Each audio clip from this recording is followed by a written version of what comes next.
Hey, this is Misery Loves Company, a weekly social reading series hosted by miserytourism.com. Every Friday, we welcome outsider and transgressive writers to come and share their work with us. And it's Friday again, and you know the drill, guys. Let's get going here. First up tonight is Michelle.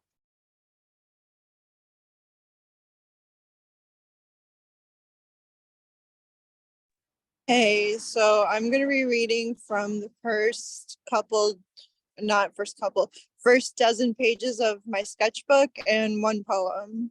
So here we Yeah, go. Michelle, I just before you get started, I just want to know what you want me to credit you as on Twitter. Oh, I I think it's Kafka Nightmare, Kafka underscore Nightmare. Gotcha. Okay, I didn't know. Okay, Yeah, I'd be changing it. Okay, so first poem, here we go. Title is I want to be watching the shows Nick Zerner watches. Not the D-rated not the D-rated cover band doing a Beatles cover song that the girl with a name that is a Beatles song. I think I read that wrong, but we'll just keep moving forward. So I have here from my sketchbook some drawings that go along with words. I'll try to show the drawings. I'm not sure if they'll come through. So let me see here. Here is a man with a do-rag. And the text is Orange Durag Boy with your neon green shades, Ray-Banning in a Brooklyn. And here I have a next page, a Jarritos bottle.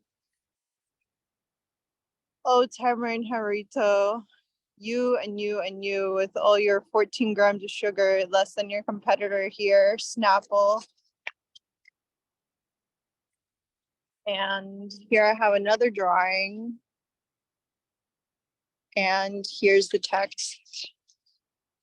The girl with an Adam's apple in her throat lived in a castle surrounded by a moat. The girl with a castle in her throat lived in an Adam's apple surrounded by a moat. And here I have another drawing. It's more of a profile. Ben Turtle is the name of someone who works at Spectacle Theater. Okay, here's another drawing. And it's someone at a desk. There's a bottle, and then there's a bottle in the background. This one is about my dear friend Simone Santana, who is in many bands, including the Royal Hounds. In the drawing, you can see if you zoom in that he's wearing a Royal Hounds t-shirt. It was an Oi band. So the text along with it is Old Sorcery, Realms of Magical Sorrow, 2017 is the name of some castle music. Was at Simone's, the music was rad. He sat on the futon and that song played. His art was in the room, hanging by a bottle of Pinot Noir. His coffee table had a bottle of beer on it. We talked. And I have just a few more. Here's a drawing. It's a bunch of squares at the top and a figure and some sunglasses, some shades. It says bored at the gallery, acrid at the gallery, bored at the gallery, I'll go home better instead. And then here is next page. It's drawing of someone with Hunter S. Thompson shades on, the aviators, smoking. On the train with Flip's hair, Hunter S. Thompson's reincarnate. My leg looks great. He wrote, I write, we've so much in common, hashtag like Gonzo. And I just have, I think, one or two more. This is a drawing of a guy on a bench.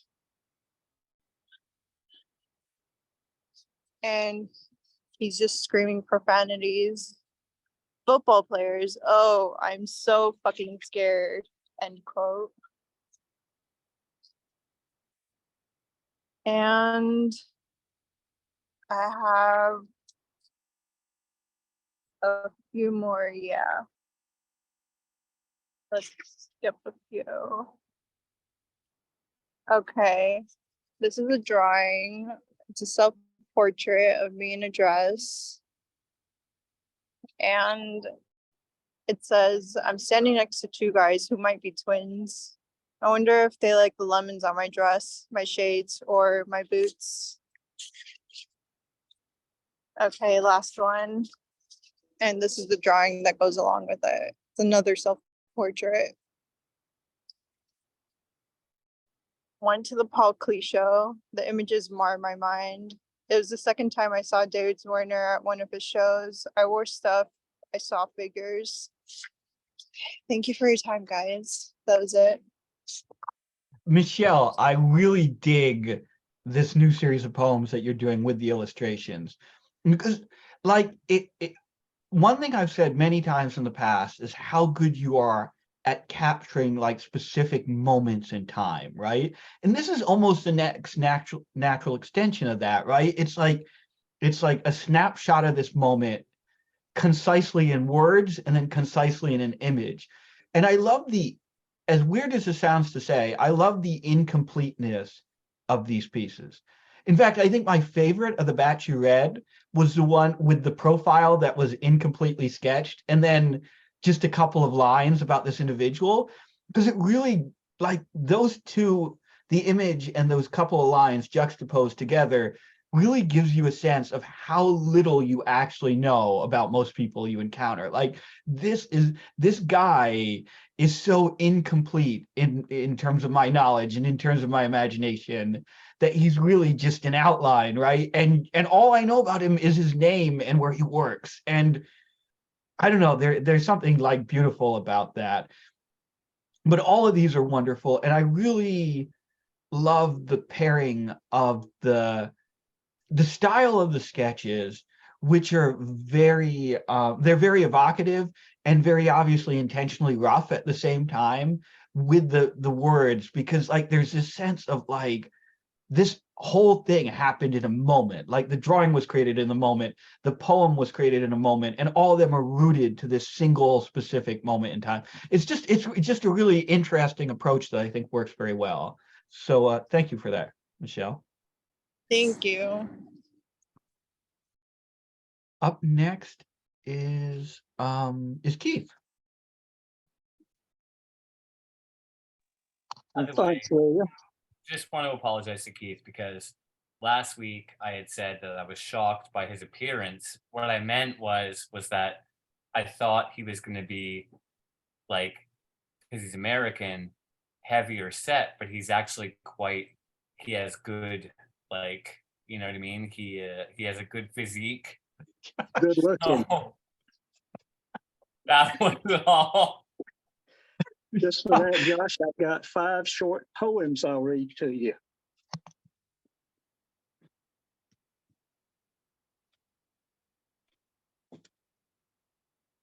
This first one's called Shadows in the Darkness. In a fog, perhaps, the memories indistinct, words arranging in his head, the beginning outline captured before vanishing. It's 48 days after the last poem, the poem written on that memorable morning, the poem that he thought might be his last. Will the words form? He's seen the beginning and the ending. All that remains is the story. Or is it a poem? Will the ending be the end, or will it be the beginning? Where does the answer lie? In the darkness or in the shadows in the darkness?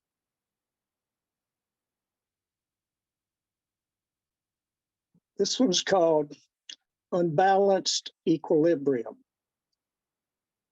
Read a post today, found opium, prepped for the ride, began the journey, lost focus. It's been over a month now. This one's called My Neighbor, My Friends. Open to Twitter, mistake, depressed, a mutual. I don't think that I can take another year like the last one. Can you? Fearing the unknown. Another 28 months connected since day one. The candle melting, tapering until only hope remains. So much life.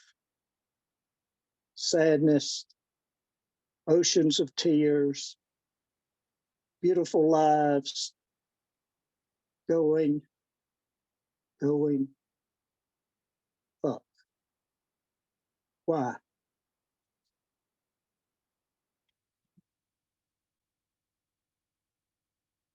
This one's called Coping.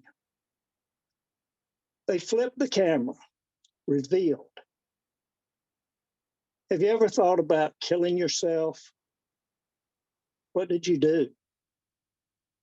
Project Gutenberg, latest new and updated ebooks, habits, perspectives.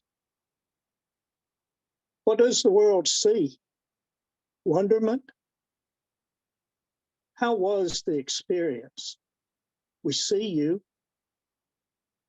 reading, relating, dreaming, reflecting. Neighbor, remember? We sat in the yard with eyes on the grill looking up to the sky. Festival, remember? We pleaded for life, and you said that the show wasn't real and that everything would be all right. Drugs, remember? You said that you weren't good, and we denied what we thought.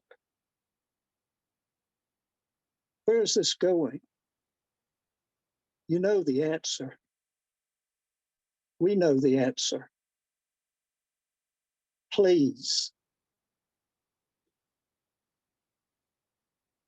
This last one's called A Prayer of Love. Words form, a poem appears. Iron and Wine's album, Our Endless Numbered Days, plays. Faces smile, darkness fades. Souls energize, life restarts. Pain recedes, happiness glows. It's in the eyes, the voice, the heart. Do you see it? Do you hear it? Do you feel it? I do, and you will too. Trust me. Trust yourself. Life is so good. Let's cherish the time that we all have together. Amen.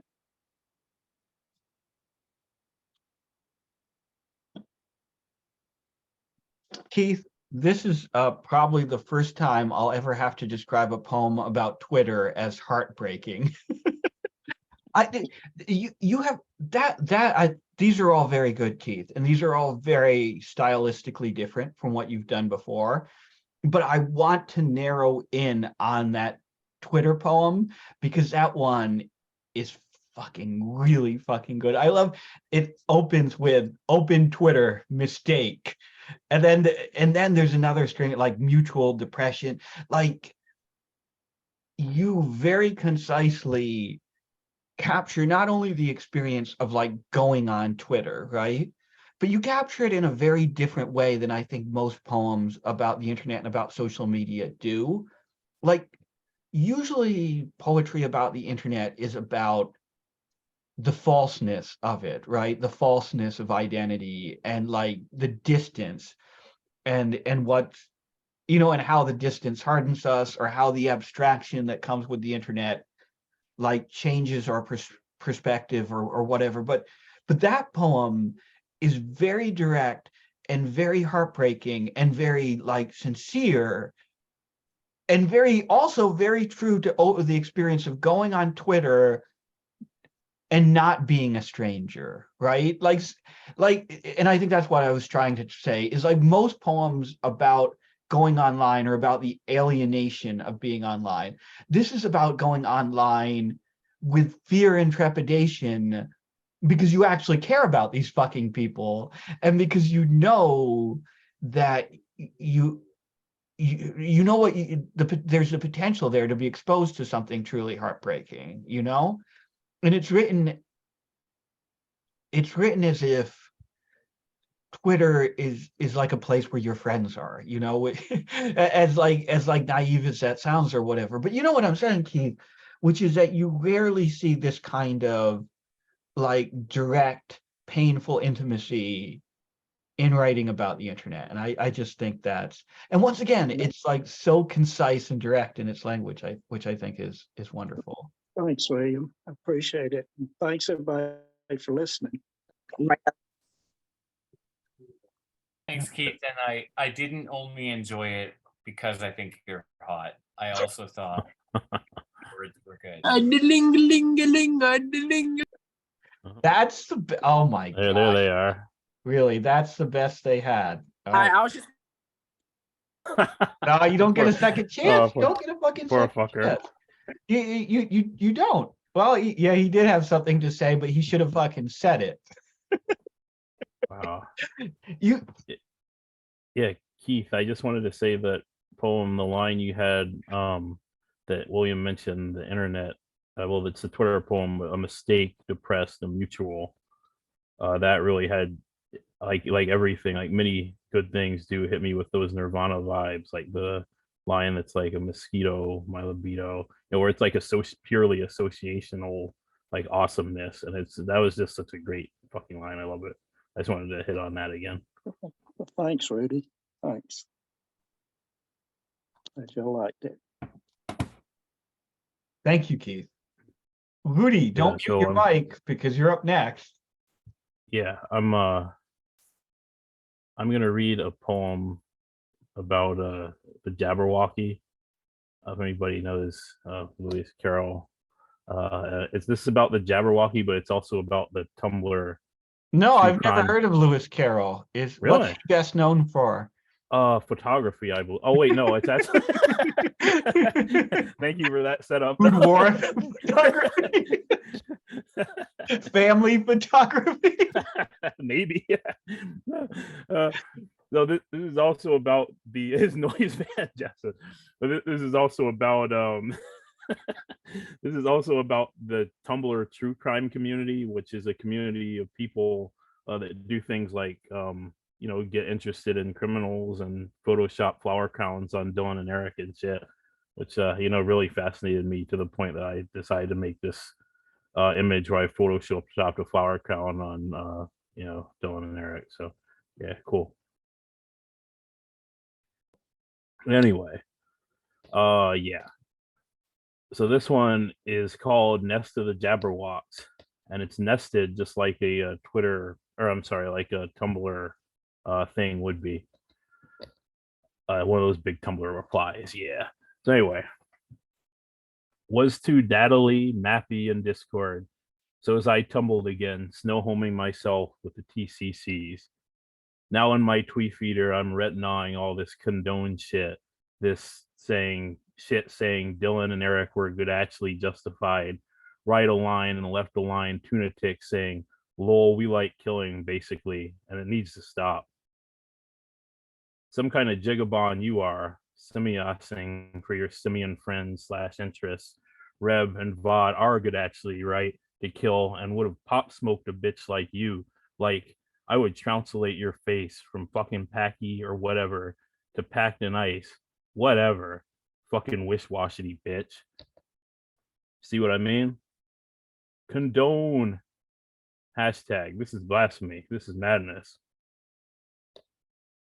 The sensitrovy ghosts of Reb and Vod taking Wembley walks through walls, through glass, through me, splunk, the snarming spunk, carming my pants caramel, visions of gelatinous ghost boys making me blow QB chunks as I disintegrate into caramelized, equitable piles of white sugar, brown sugar.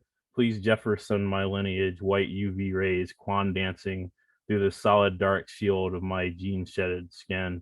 Black is my jeans on the floor. Black my eyes, cut wrists, runt spines that I can't work my mussy while the jigabonded gov ticks wrathfully pull plows or stand behind saying, I'm home back. Why people do be writing. Blowhole fuck a chimp Bond. What? The thing about school violence that makes it tick is the fucking shrews and washing machine got everybody spinning, twisting, holisting, delisting me for nunts watching Mappy Ministers. Nonsense is saying if a child can choose a pair of Jordans, I should be able to bang. Seancing with dead values, the zeros of history getting bit flipped into ones, you know, Greeks and others outgraving kids while they shriek. Single events upsetting weak minds. Stop jumping the gun. It's not guns. Nobody died. Your princess isn't in another castle spinning on a scaly dickum. Your princess is a crisis actor, probably messing with the Ling's little things, completely bonkers. Bowser did nothing wrong. Hashtag fully completely bonkers. 46 and 2 students killed at Hogwarts was the headline in the Daily Prophet on that day of thunder, mediocrity, and antecedent band-aids hysterically glooming and tombing screen grabs for later screen grieving post-gore, while fate with her fat cumulonimbusy sod sat, head between thick thighs, shocking herself. Impossible was the advert word of the hour, as elephants in the room drunkenly spun tails and wands betwixt fingers, thinking, this is me. This is so me. I'm this. If you ask my opinion, the fact that Perp had a staff instead of a wand isn't the main issue, nor is the absence of a good guy, since teachers are all credulely armed and the castle is alive with wishajiggy spookums who will 100% haunt medieval armor, weapons, and old steins to fuck any baddie zigzag fast. Size of staff and crystal is insalient to any discourse. Like, seriously, fuck the whimmying and gyre jaw about increased mana capacity crystals. That doesn't mean shit when a dude is going Vorpal and the Raycast hit rigid bodies. People snackering about that can retina on data from the similar Bobatons abracadabering, where the exchange student from Tokyo just walked in brandishing 2 wands and spoke killing curses faster than the frogs could toad her because she was saying them in Japanese. Too long didn't read. It's a mental health issue. Sitting here looking at a pro Vorpal weapons Jabberwock who's not even for wand tier restrictions, who's also racist and thinks language speed affects spelling. Have you ever heard of isochrony? Mans has lost his head. Rip. Not quote unquote pro Vorpal weapons. Are you mongish? Just saying that it doesn't make a difference what weapons are used because crazy people go insane all over you, me, and the world till the next world. Oh, crazy. Image post. 2 youthy, uncouthy boys, black shirts, black coats, black jeans, black hearts, flower crowns on heads, over backwards hats, backwards mirror text saying crazy in love, background black also, link to crazy.move, video depicting a catatonia patient, and a doctor opposing their limbs, caption superimposed, you move me. You disgust me. This is what this TCC has become now, is now. Ism. I do not condone. Hashtag this site is full of nonsense. And that's it. This little drawing or fucking Photoshop I did. Rudy, Yes, sir. was that a black coat, white shoes Cadillac, the Boys of Time Bomb, Rancid ska punk reference? Oh, Rancid. No, actually, I wasn't even thinking of that song. Actually, but that yes, I mean that's. No, I was thinking more of the newer Foster the People song. Oh yeah, fucking all the little kids with the Pumped up yeah, kicks. with the pumped up kicks, gotta run. But I thought we we share many musical similarities. We both love white power music and whatnot. So I thought Oh that yeah. maybe that was. I mean, we don't actually. Now that this is being recorded, I like to clarify. As a Jewish man, and I think Rudy as a black man, we are reclaiming the narrative of white power Nazi bands. And what are we claiming? Yes. I was going to say Josh and Rudy are the only ones I think who can state an affinity for white power music on camera. Rip. Okay, Josh fucking distracted me. Holy fucking shit, man. This is a poem, and not only that only you could have written, right? Because everything you've ever written is something that only you could have written. But this is like a poem that you were born to write. This is like the perfect synthesis of all things Rudy Johnson. Because of the language in this, right? Like you do an absolutely unbelievable thing in this poem, which is obviously you're doing the Lewis Carroll Jabberwocky thing where these are made up words, right? And many of these words are made up, some of them are not. But the way you do it, every one of these made up words feels so offensive. So some are actually from Lewis Carroll's Jabberwock, like or based on some of them, like the Mole Raths and the Outgrading and stuff. Yeah, I think I throw Varpal in there, and you know, but the ones that are not, like the. I'm not sure if I can. I'm afraid to say so. Oh, I think I know. Wishy-jiggy spookums. Lord, I apologize. And there, It's like if you had Lisa Frank, you remember that lady who like her aesthetic is like glittery, like neon everything. Lisa It's Frank, like if you had Lisa Frank, you're like, make up some new slurs, Lisa. And she's like, all right, I'll do my best. And then fucking Rudy's.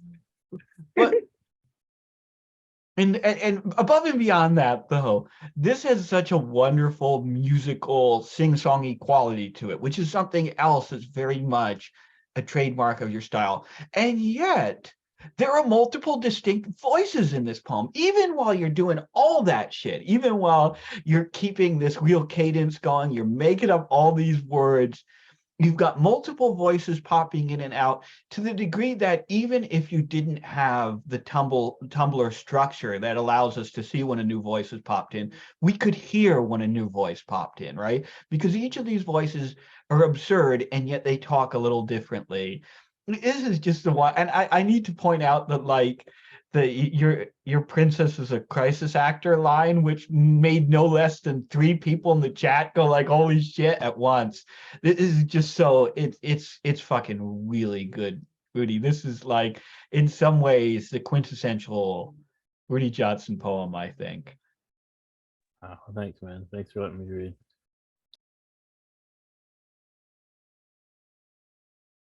William. Yes, my mic muted, but yeah.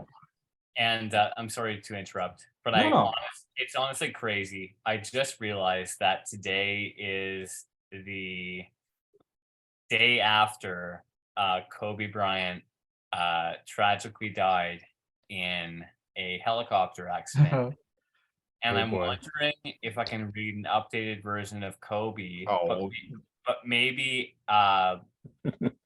at the very end.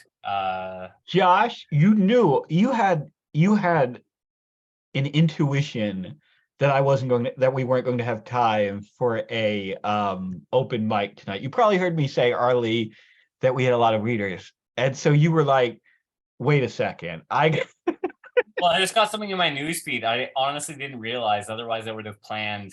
It's okay though. You know. No, Josh, you can do it. You can absolutely do it. I'm putting you on the end of the night here. Thank you. You can close us out with your, I'm sure, touching tribute to Kobe Bryant. Even though I've heard this piece a few times before, I'm sure you've grown as a person since then. So I'm sure this new version shows more empathy for the loss of this man and his young daughter. NG, let's not forget. Never forget. Okay. I would say thank you.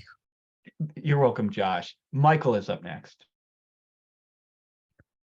Cool. Let me just share a link.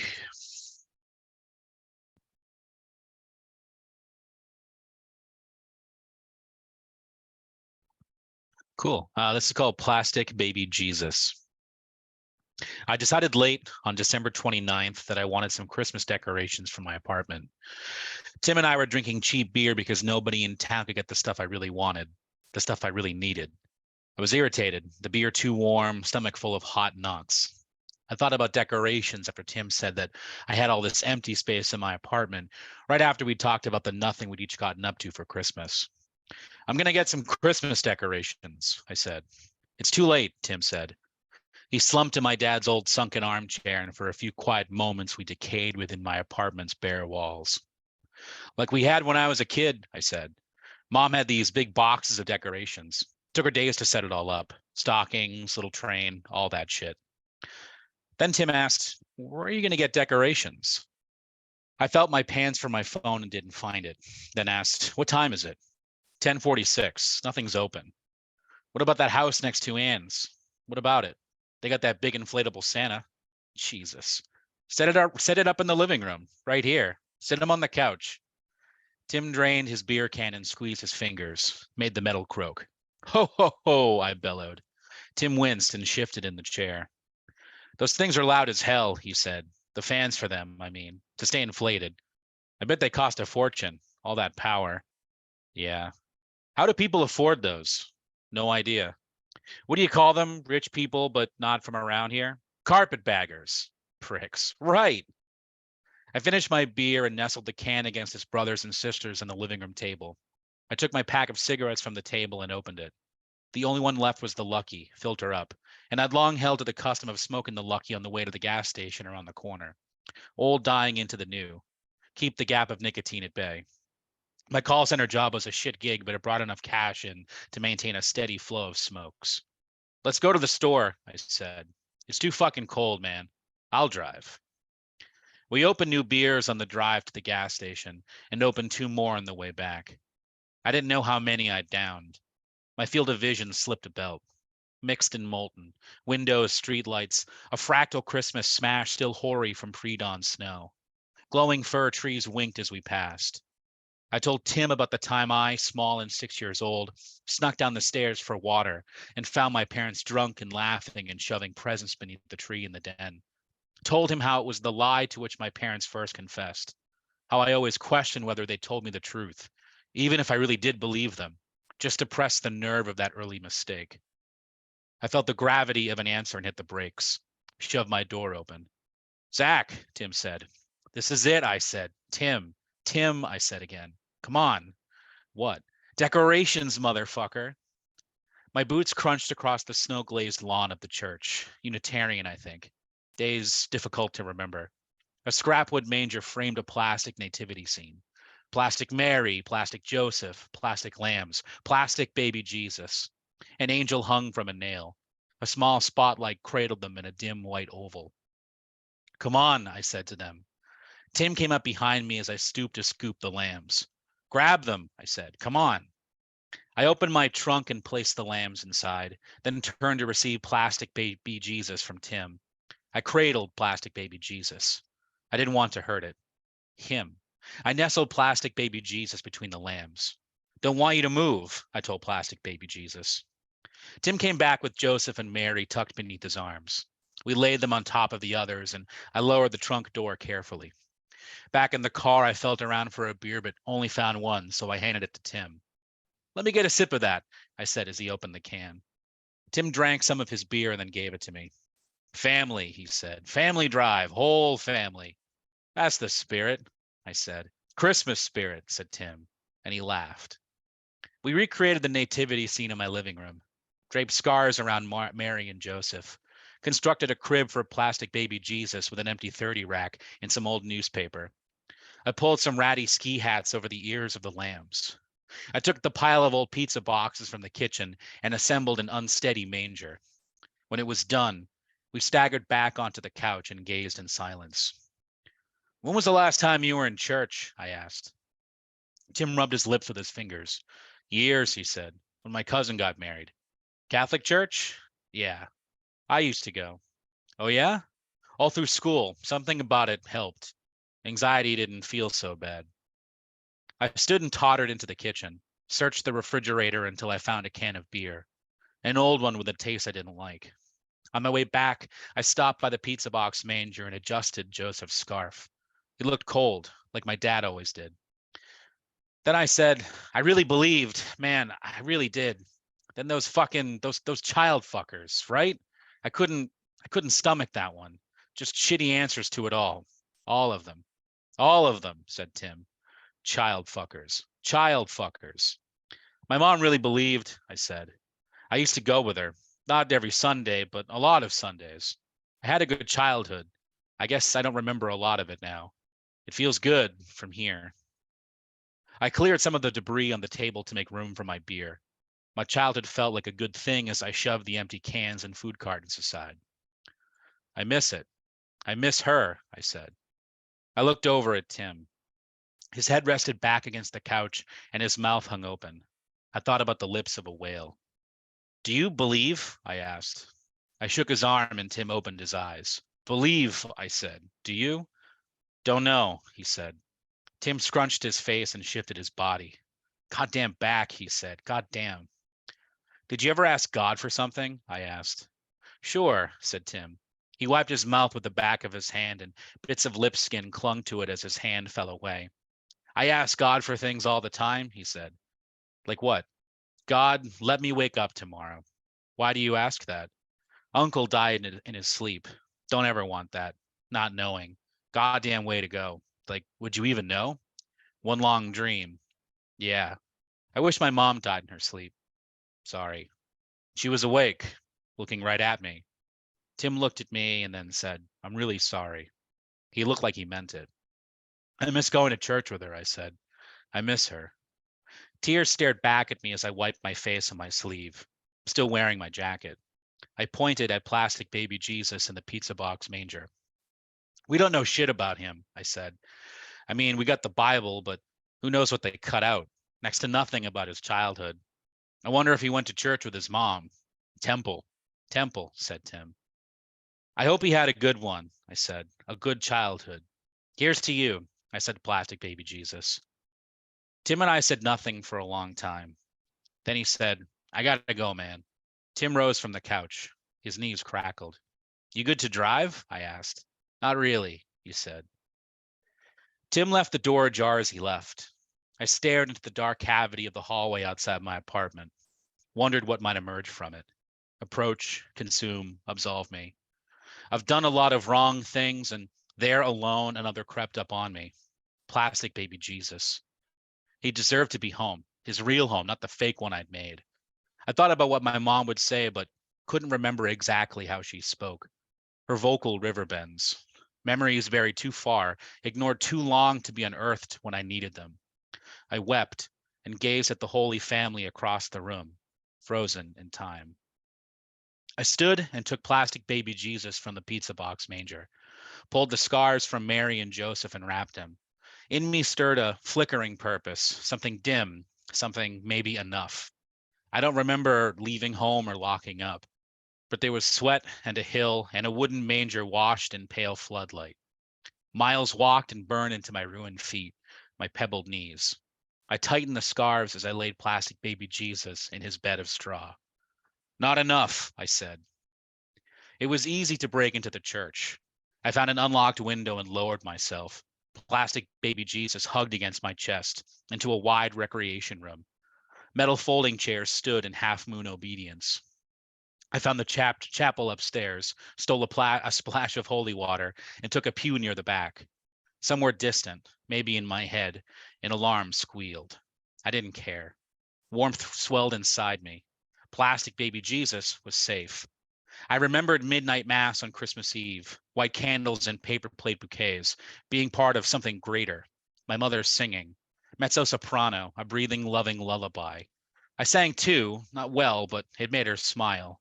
No forgetting that. Her hand on me. Me. A hand on me. Burned my shoulder. Let's go, asshole, a man's voice bled. On my feet again. Plastic baby Jesus banged against the floorboards, unraveled from his bed of scarves. Christ exposed, me exposed, now banished from the church and shoved against a squad car's glare, and anger red and blue. Has God arrived? I asked the hand on my shoulder. No answer, just force, toward the end, the law's own church. I hurled my body and escaped the hand, chewed the dirt and snow, wriggled like a legless dog closer to my mom. I could see her through the church walls, past the priest who shivered by the door. Bathed in Christmas fire, wings sprouted from her lips, clutching plastic baby Jesus while she sang, "Oh, come, let us adore him." And that's it. Holy shit, Michael. That was fucking fantastic. I love, I adore the trajectory of this piece. And it's something that you do very well, which is you start with a scene of real banality, right? And of real pettiness. Like, and it's something I've often thought about, which is like, what drives someone? You hear about these stories every year in the local news, or like some stupid kid who, like, steals the Christ child from the manger, right? And you always assume, like, there's this easiness to the way we approach these things and the way we rationalize these things, right? It's always like, oh, well, it must have been some stupid fucking kid trying to show off to their friends or whatever. And what I like that you do here is that you take that moment that we all address with such banality and you give it like such psychological depth of meaning. Like, first you give it psychological meaning, and then you give that act spiritual meaning in this really wild, transformative way throughout the piece. And there's this gradual, incremental evolution of the tone on the one hand, and of this guy's character and of this guy's state of mind throughout the piece, that the reader can feel, and the reader becomes very attuned to, so that the piece can end in a place so different, like tonally, emotionally, spiritually, whatever, than where it began. And it works, and we don't question that transformation. It's just really fucking good, Michael. It's really Thank good. you. I really appreciate that. Thank you. Is Adam here? Is Adam here yet? Or are we still waiting for him? He said he'd be here around 9, but that's fine. We can skip Adam and we can come back to him later. Ian is next.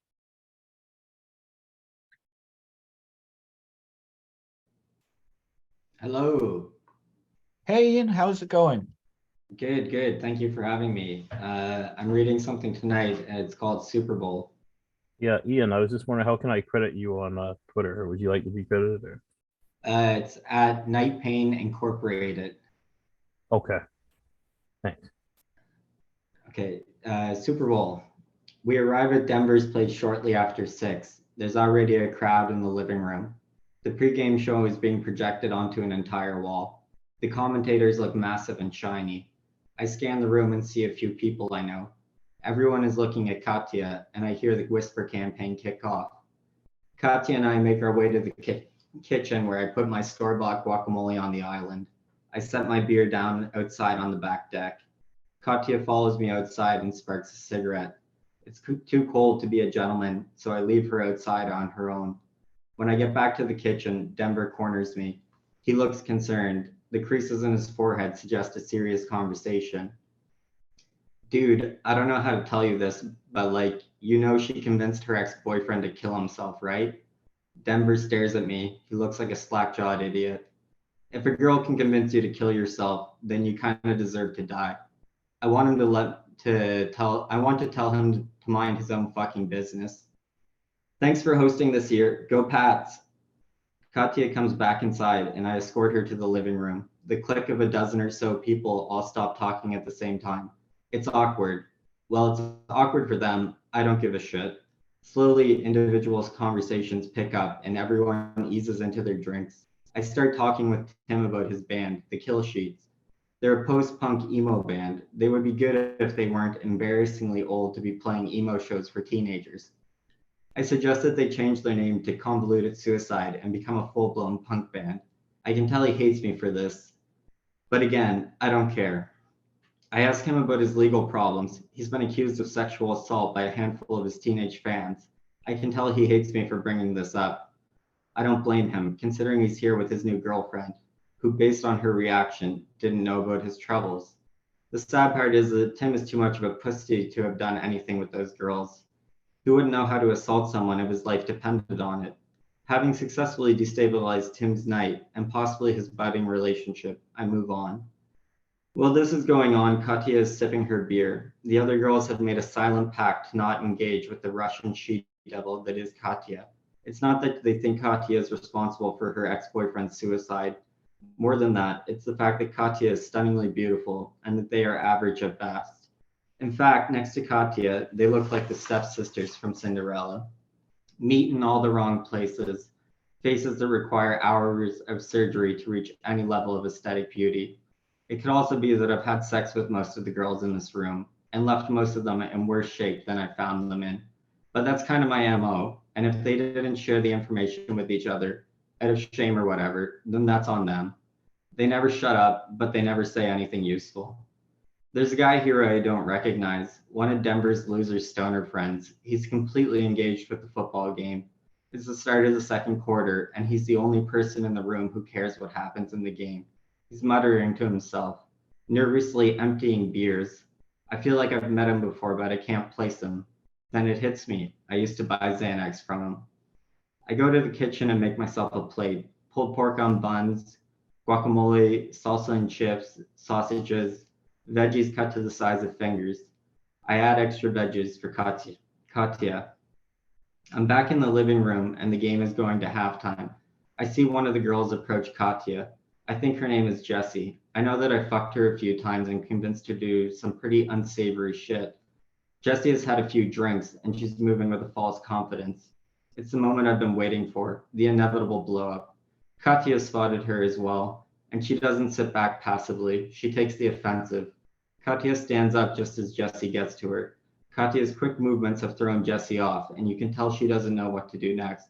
She didn't expect Katya to have a spine. She expected it to be her to be like herself. Jessie backs down without saying anything. An armistice has been reached. The scene turns me on. My dick is hard. I signal Katya with a nod of the head, and she follows me into the bathroom. We don't even bother locking the door. I pull her jeans down halfway and bend her over the sink. I'm fucking her hard. Denver is banging on the door. They can hear Katya over the halftime show. Good. That pisses them off. I'm fucking hard, my thighs smashing off her glutes as I lay into her. I pull out and come on the wall beside us. Katya makes herself decent as we leave the bathroom. I go out back with her so she can smoke. We get back to the living room, no one says anything. The second half is underway. I buddy up next to the stoner and leave Katya to fend for herself. So you're one of Denver's buddies, yeah? Yeah, we play indoor soccer together and watch football and hockey and sometimes basketball. Right, cool. So how's the game? Honestly, it's been pretty exciting for me, not much for everyone else. It's been a defensive game. I tune out the stoner. There's trouble brewing across the room. Jessie, imbued with gin courage, has cornered Katya, and I can see she's sharing a piece of her mind with her. And then it happens. It's beautiful. It's a work of art. It's the reason I put in an effort when I fuck her. It's the thing that makes her unique and not one of these copy-paste sluts.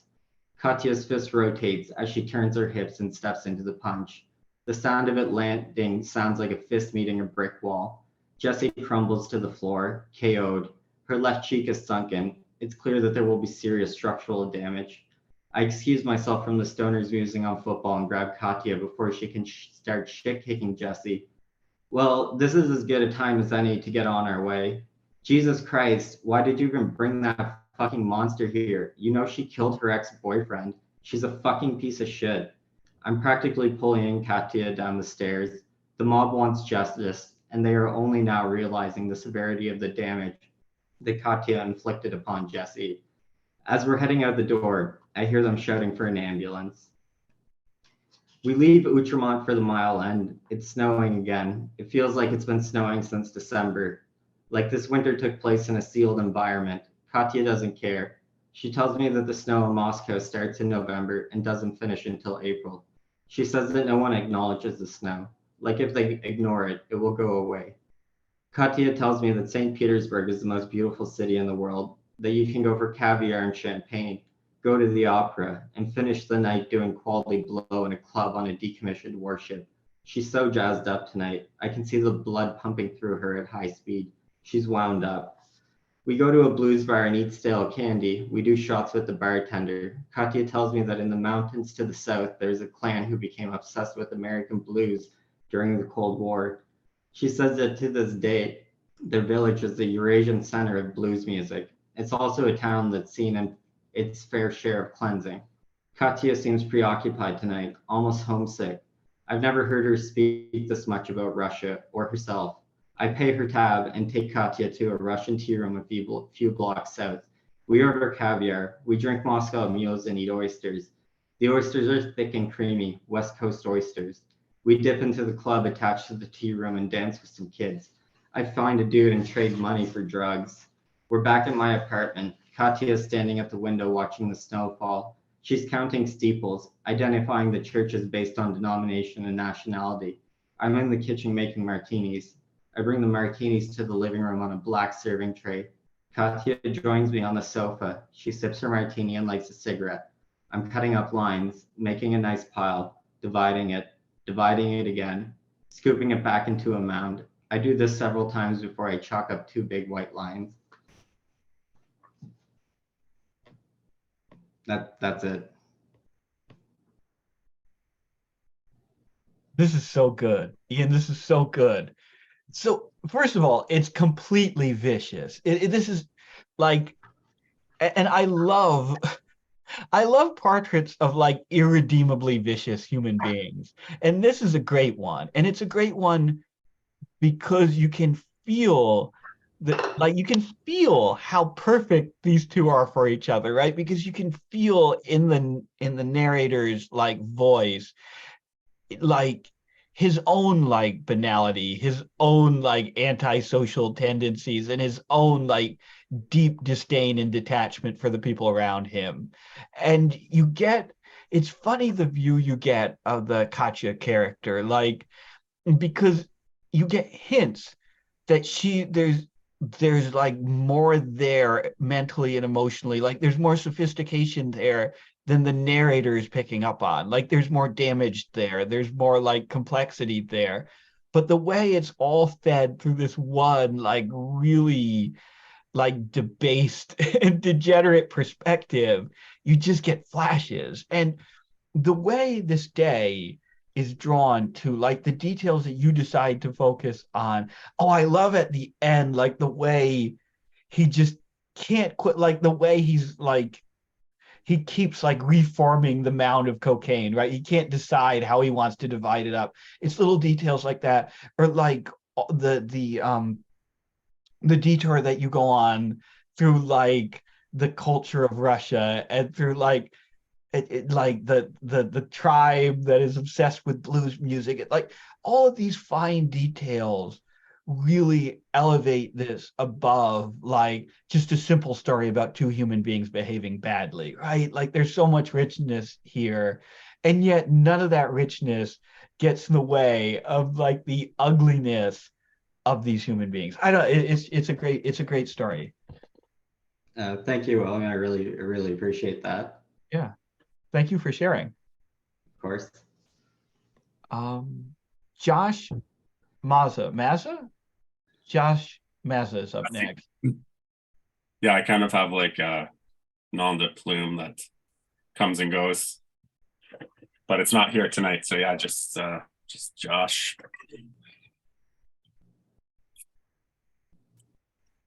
I had to make some attempt to say your last name because otherwise Sherman would assume he was up, and I want to keep him for the end of the night here.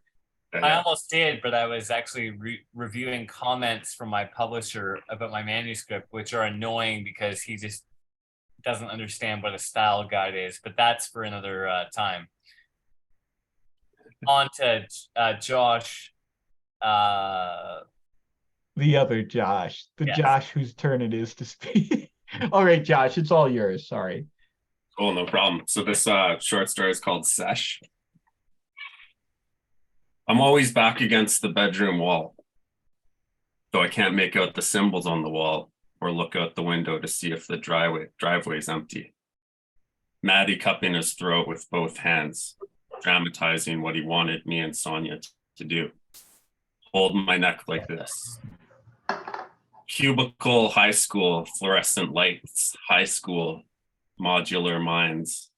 It's always been about finding whatever way out.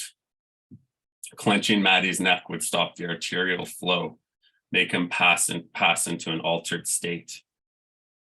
Gravel driveway empty, no mom swinging in to catch us in some lunchtime act, experimental tangents that would precipitate into feeling for the difference between femoral radial pulse, throwing knives at grapefruits duct taped to a board, licking the juice off the flat of the blade. What if you never wake up? Sonia turned her sentry's position at the window that gazed down onto the driveway, her analytic demeanor giving us a sense of competency in the outer reaches of oblivion. Sonia did it the week before, got choked out, collapsed in herky-jerky stages, claymation-like onto her knees on the school asphalt with a gasp of peculiar laughter, eyes fluttering, wire fence backdrop. Her eyes are googling, someone had remarked. Just fucking do it, Maddie said. It's going to be awesome. I orchestrated my hands around Maddie's neck for a practice squeeze. You have to hyperventilate. Sonia to my left and back a bit. My hands positioned just underneath Maddie's Adam's apple.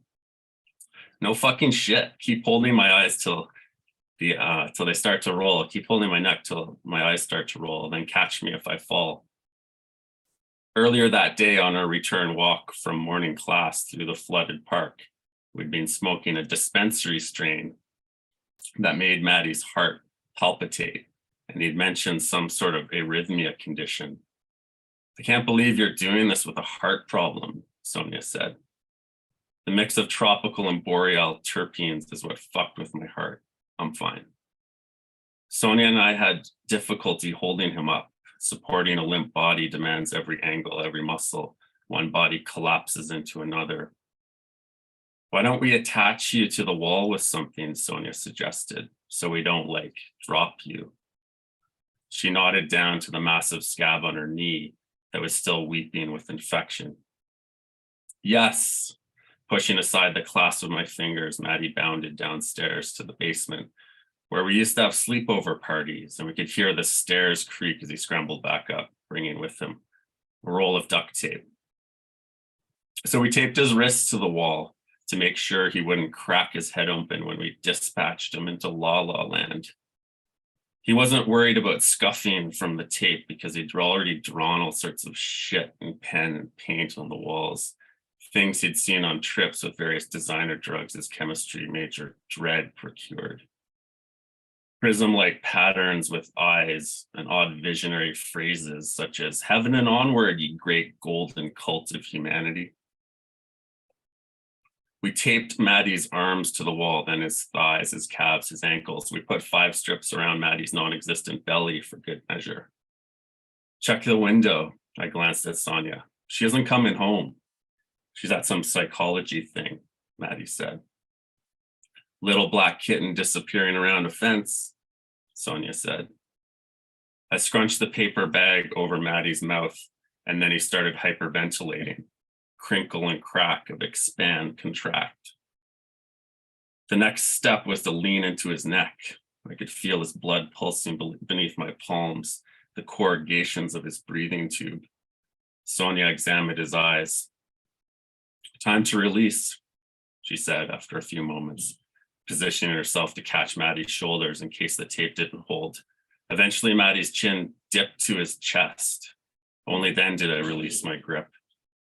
I took a step back, the tape holding, his arms out to each side, hair over his eyes, his jaw trembling.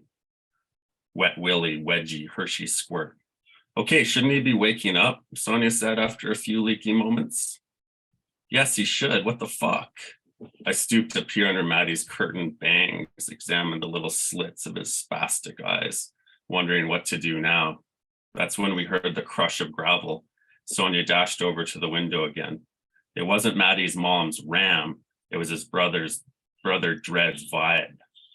His blue hair and leather jacket skittered towards the side door, thumps of his docks on the heritage stairs. I gave Maddie a few light taps, slaps. Wake up, buddy. Dred's here. He'll want to hear about your experience. But Maddie was completely unconscious. Dred's blue hair appeared around the edge of the door. Oh shit, you guys are doing that? Holy fuck, Maddie's out.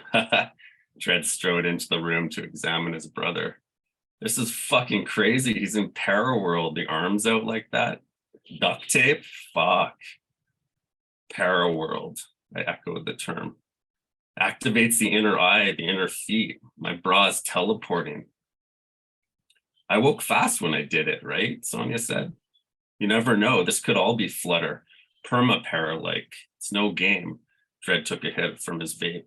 This is me, Sonia patted her shoulder with the strap of her halter met the hemline. This is messed up is what it is. I wish you'd waited. How long did you choke him out for? Dred gave his brother a shoulder shake and listened for breathing. We don't have much time. He's losing brain cells by the second. One of you's got to go after him. Go after him? I have no idea what that fucking even means. Sonia backed away, made to leave towards the door, then hesitated, swung back like a robo-techno dancer and darted towards Maddie like she was about to leap through one of his eyeballs. Dred looked at me. What do you mean, go after? I said. Never mind. Dred grabbed for his phone in the side pocket of his jacket. To never know the way I felt this golem inside me puppeteering my fingers caused me to clench harder. What I'd really wanted was for Maddie to be pleased with my technique. Or I must have squeezed harder and longer than necessary to frustration of the veneer of our prefab lives. Doesn't matter because part of our brains is forever shriveled away. I've been performing regular chokeouts on myself. I push my mattress out a few steps, bend over, hyperventilate, then I stand quickly and stuff the bag over my mouth, clutching my throat. My body typically remains vertical. Other times I topple face first on the mattress. I hold it for as long as I did that day to Maddie. Terror mares in which my fan gets refigured into some wicked little dragon keep staring at that street lamp until it burns a tracer into my retina. The sound of inhaling from a can. The sound of taking a toke. I always end up against the wall beside Maddie, Dred in front of us. Lunges in a spiral motion, his body crimping into catgut twine, disappears into Maddie's drooling mouth with me following suit. We're going after Maddie. Find him pacing in his cranium, staring dead ahead. The centrifugal force sucks his cathected desires and projects their content on the cranial wall. A designer must be playing with the transparency settings of his image, winding faster and faster in that circle, images of his life, Batwing, across the Epcot rafter of his Gothic lobes, smoking dried banana peel with nutmeg joints, night fishing with dynamite labia with a paper clip on it, a dehydrated sphincter for a wedding ring. Sweetie, why are you feeding your stuffed animals to the fan? Auntie? My father vomiting these long blue squid tentacles with a projectile noise. Crumble of tires, Maddie's mom home, wanting to hang out. Or this last time, Sonia is in front of me, blurry, as is Maddie, Dred beside him. Dred's raspy, chronic laugh, his hands withdrawing from the personal do not trespass zone around my neck. The three of them all warped as they mock my limp face, then snap back to their solid selves. The symbols click open, the vault from which the shades emanate. The code in the vault makes our purpose clear. Dark spirit wrestlers, engineers of the miraculous situation. That's it. Thanks for your time. Josh, that was fucking terrifying. And it, you know, the reason it's so terrifying is because you were so meticulous about the buildup to that final, like, phantasmagoric paragraph, right?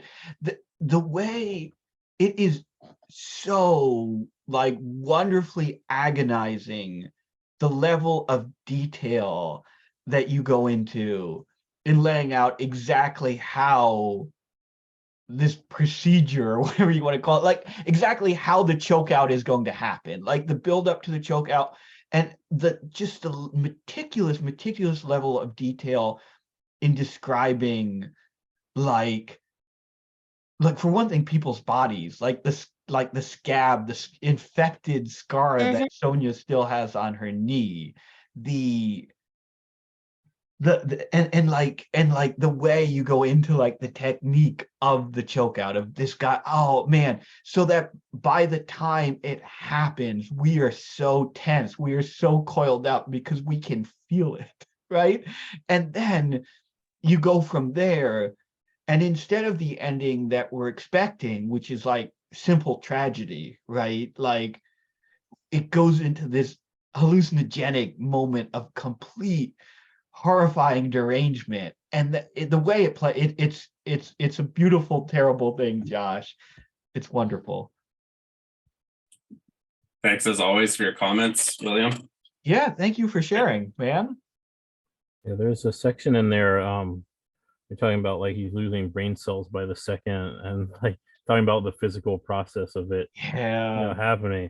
It's so good, but there's a part that I really like where after the brother gets home, Dredd, he says, it quickly shifts. Where he says, like, like, what do you mean go after him? And then he's like, never mind, and he reaches for his phone, and it's like, oh shit, like, that it like brings into reality for a second. Then you go back into this, like William said, this phantasmagoric type of like trippy shit, and it's such a good transition because, like, it shows like how the separation of things, like, or the lack of separation of things happens in those type of like weird hallucinogenic type situations. It's really wild.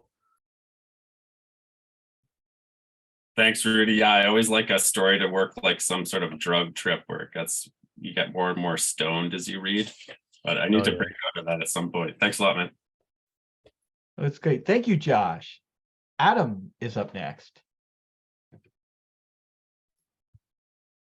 Okay, I just have a handful of poetry or poems. Woo!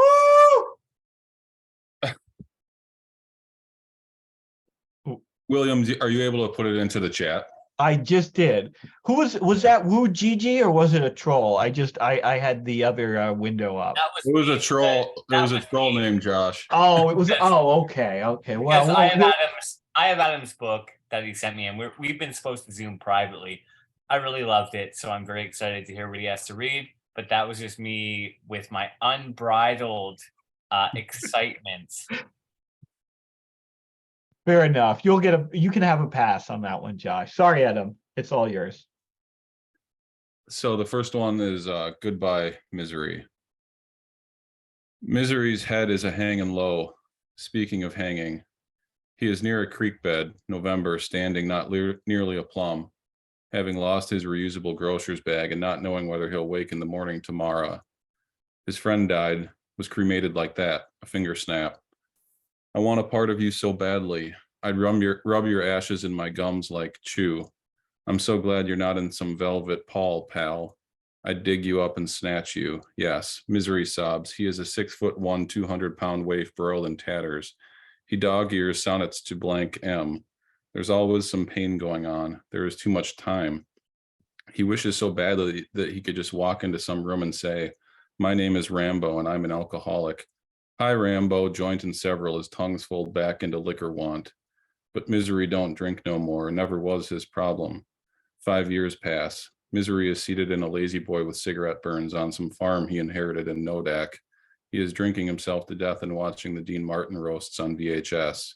You see, he lied when he said he didn't drink, and he feels awful about it. 1,000 years pass. This one's called 216. Not all can be saidly, or can it? Bruce shot a hole in his bedroom floor with a loaded 9mm Ruger P89 tactical, but not tactically. Of course loaded, or how else the hole. The old lady downstairs thought a bureau tipped over. No injuries except Bruce's rotten tinnitus 10 years on. When they put the house up, they moved a little nightstand over the hole in the floor where the round entered and sunk to death.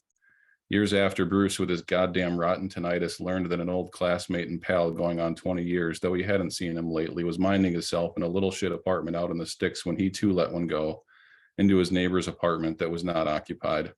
So what? This is Larson's used shofar. Larson spotted a ram's horn in a little out of the way shop. He blowed it and it blew. It sounded like heaven, so Larson is now Jew. Or a quarter. See, he is almost all the way there. He just don't like any of the reform doctrine, which he winces at. I'm true, he says. It's a treat to watch him blow it when he's wearing his brass knuckles and high on dextro. No joking, it's godlike, LOL. On Tuesday, Larson hosts a send-off for Fat Lungs, whose parole was revoked. The send-off is the greatest of retort courtesies because Larson hates pedophiles and especially those with eccentricities, like mixing catsup and mustarding. He wants Fat Lungs put away for life. The send-off isn't so much a party as much as it's a small boxing match of some usual types in a garage attached to a split level. Sneaky Pete, the prize fighter, has masturbated thrice in the day and has lost all spirit, so accordingly is knocked out cold. He is brought to his feet and given a TV dinner in front of Sally, Jesse, and Raphael, LOL. Life has meaning, says Larson, and blows his horn. This is, I want to write something, how you say, beautiful. Benny bought a booklet of stamps. They were the Go for Broke series that honored and depicted Japanese American soldiers of World War II. The reverse of the booklet confirmed that it was from a middle left plate position. It matters to collectors. Cindy is in the park and sees a man bent over and sniffing his dog's ass. She can't look away, then does. She doesn't want to be late. She has to do year-end taxes for Bruce the Spider and his whole gang. A stag party that collects in sewers and observes obscene materials, mostly skin flicks on an iPhone 3, piss poor quality in the subterranean, but first rate compared to being dead. Last time Cindy was late, Bruce squirted on her. She jets it from the bench and is run over by an ambulance. This isn't beautiful. Braun is done lifting weights and swallows a chicken with powder. He plays The Carnival is Over by Dead Can Dance, gulps a chocolate malt and plays with himself while humming a family tune.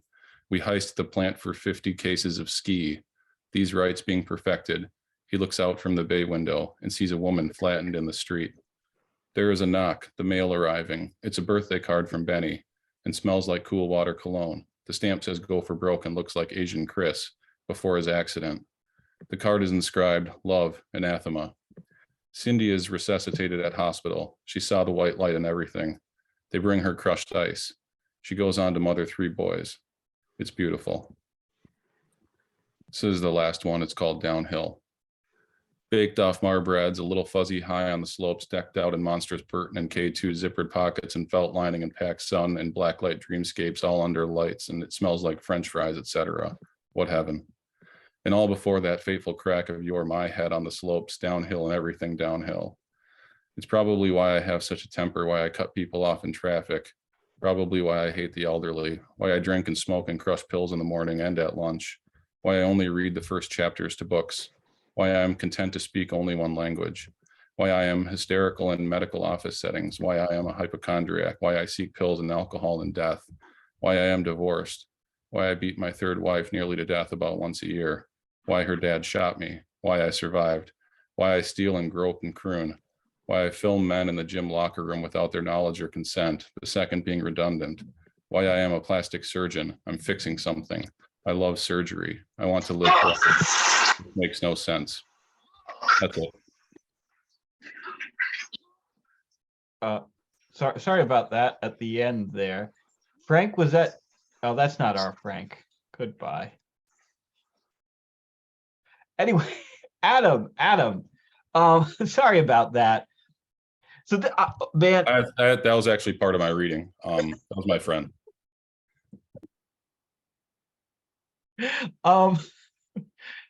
This is. Sorry, I gotta get my brain back in the game here. This is kind of like the perfect Adam Johnson sampler here, these poems, because you have a few kind of trademark styles that you really perfected, and you have like one poem in each of these styles this time, and that's really cool. But more than that, more than the fact that like this is kind of like I said, a sampler of your different styles, each one of these poems shows how you're like each of these styles is evolving, right? And like each of these poems like is pushing its style just a little farther into just new territory.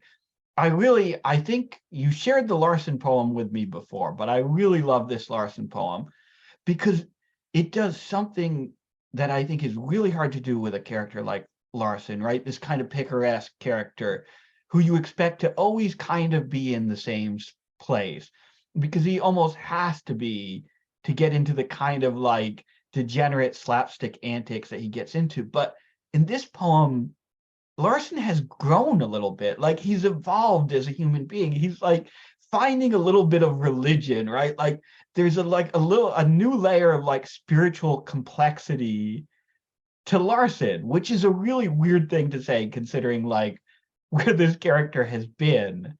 But I think that's really cool that you found a way to apply this new layer of like meaning and understanding to this character without warping the character into something that he isn't, right? Like he's still identifiably Larson, but he's grown a little.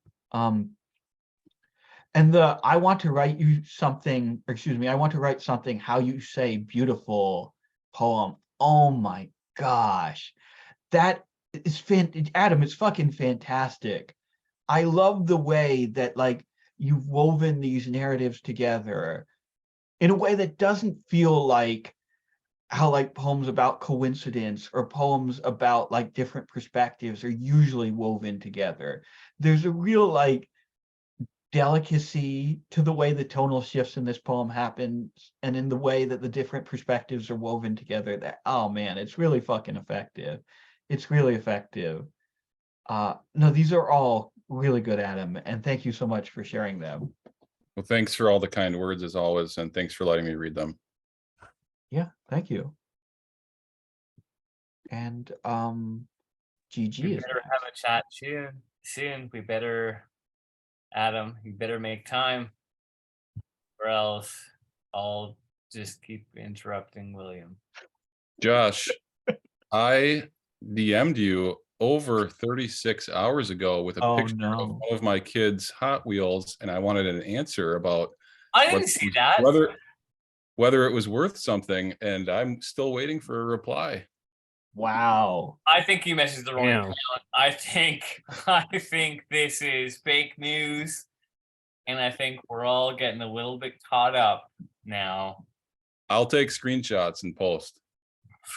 See, Adam's always prepared to present evidence. I am the most online person, so if I didn't see it, you know it's not true. Josh, Adam is literally a lawyer, like a practicing lawyer in the bar association. You're not going to be able to beat him on this. Well, I don't know. Maybe it's because that Josh, I don't think we're connected. I don't think we're connected, which is my fault because I have a different Twitter now. But maybe it's because that is why. And but also, GG journalists, come on, world class. I am a writer for the largest publications in North America. I think I can go toe to toe with a local lawyer.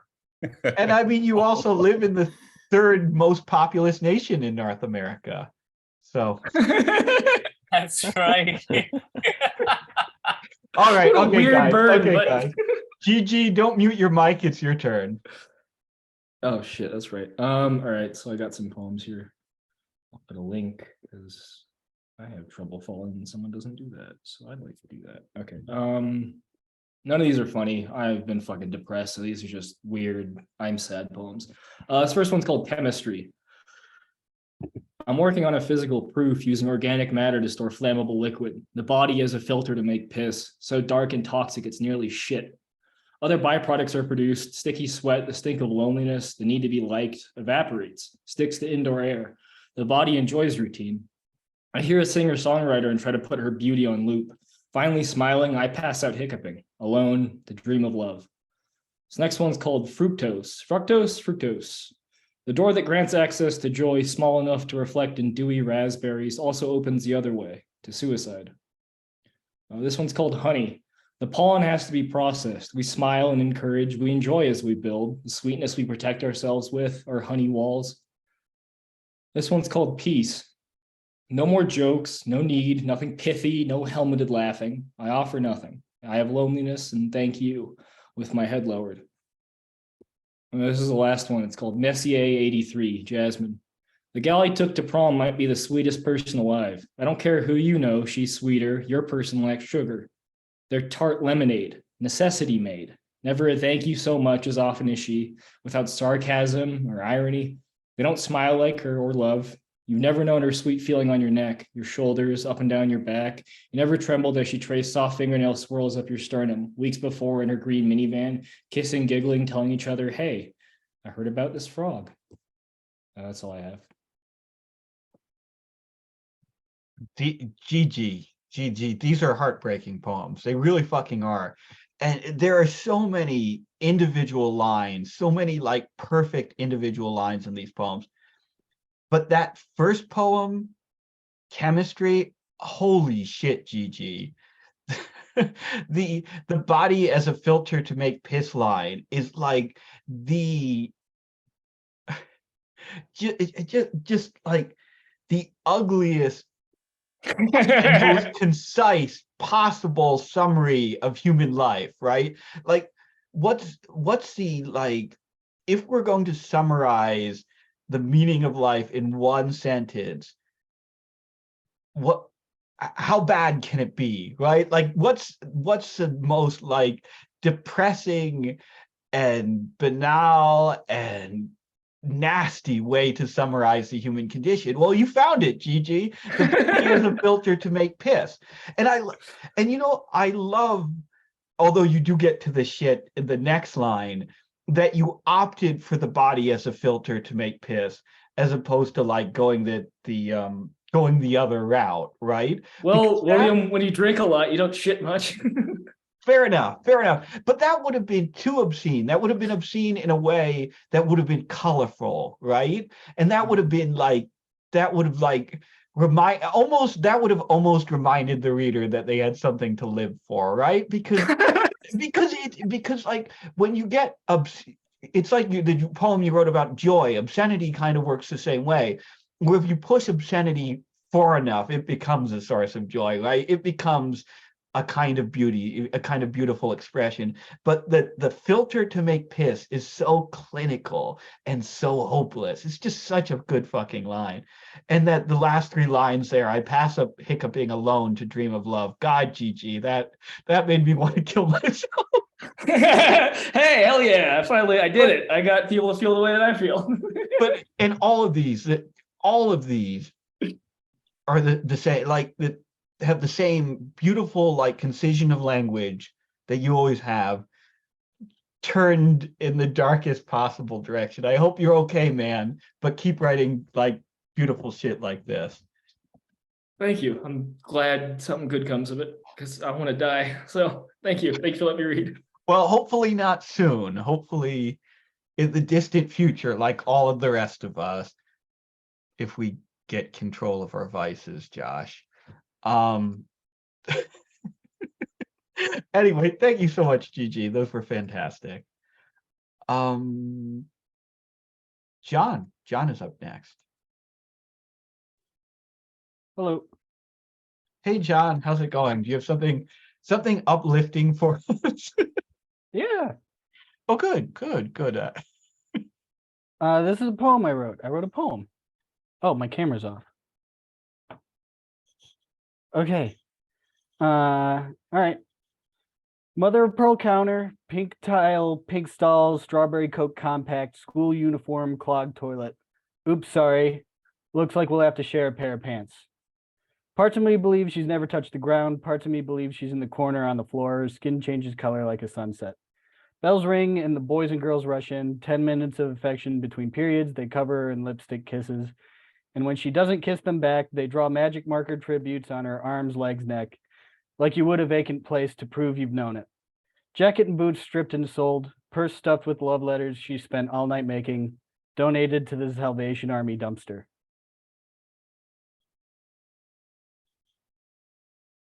John, that was not an uplifting poem. But John, it was a beautiful poem. And oh God, there's that one line, like you would a vacant place to prove you've known it, that is so beautiful and so sad. And this whole poem, I think I have some intuition, the source of inspiration for this poem. And No, it's something else completely. You don't know what you're talking about at all. okay, fair enough. No. John, shut the fuck up. This is about something else, whatever you're talking about. But regardless, this poem reminds me of the writing of someone else who is not here anymore, and captures the spirit of that writing,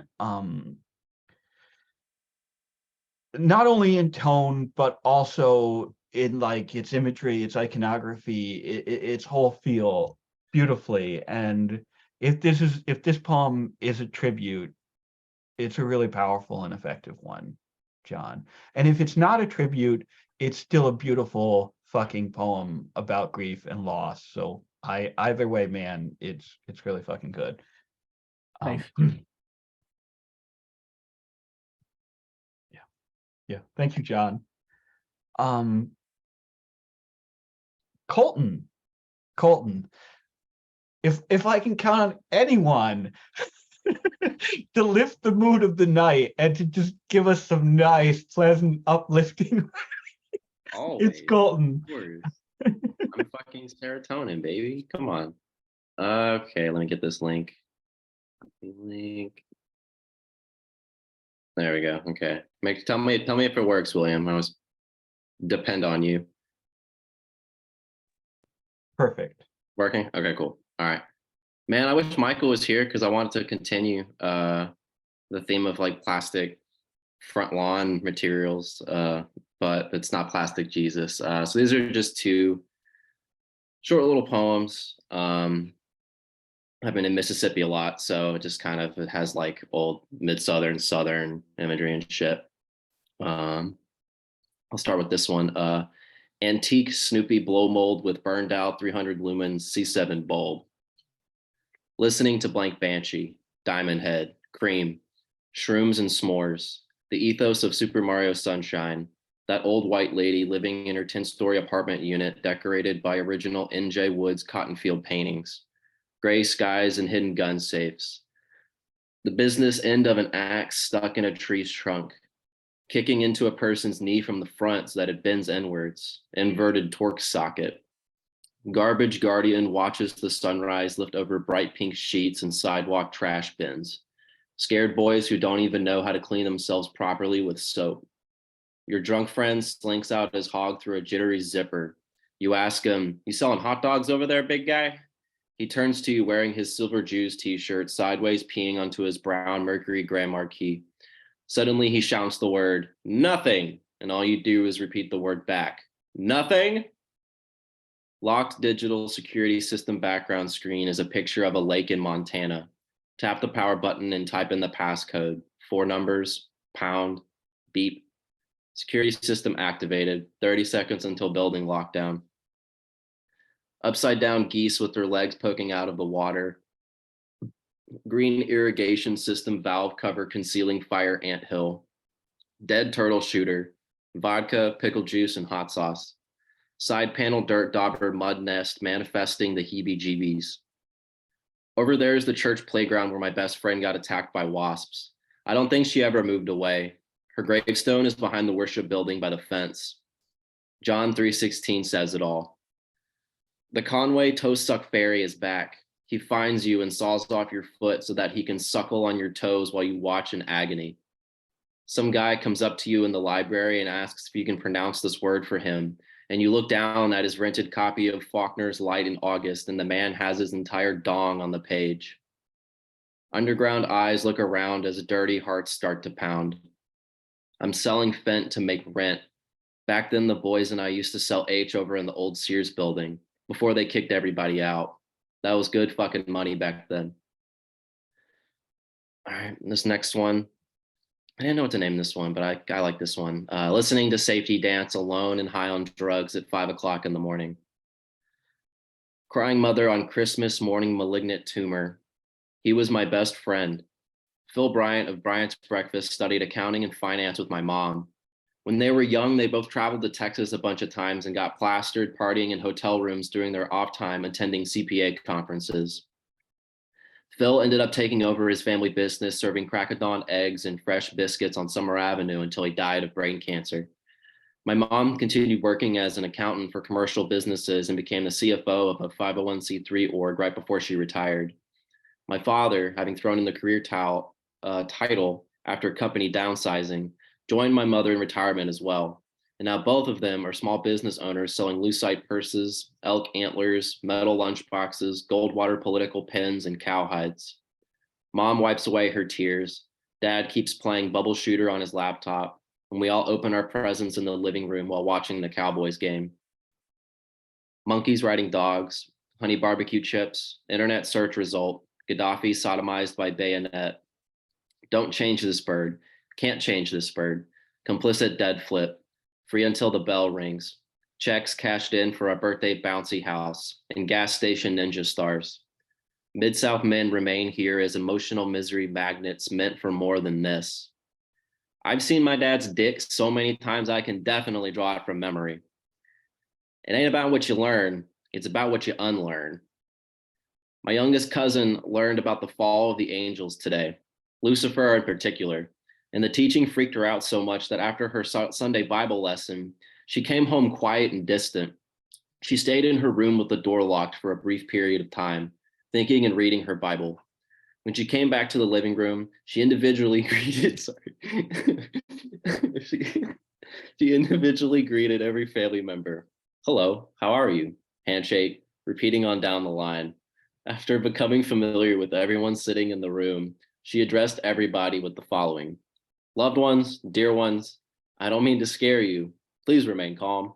But I think, no, I do believe that Lucifer, the devil himself, is currently inside me. Strippers clacking together true black heels, communicating in Morse code. Men of all races surround a woman with her legs tied behind her back.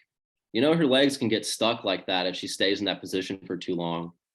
Brown toothbrush bristles and pieces of a broken yellow kazoo on a wet floor mat. Baby birds behind a glass window peep for worms. I'm mid-pinch, hunched over my toilet when I hear two guys army crawling under my apartment, talking about the drains leading up to my bathtub and my bathroom sink. Their voices are muffled under my feet. Their shouts echo through wooden beams and travel up my legs and vibrate into my ear. Well, hold on now, look at here. Look at where my light's at. There's one white one coming down and one up towards the side of the building. Okay, yep. This leads up to the bathroom of the front apartment unit. It looks fine.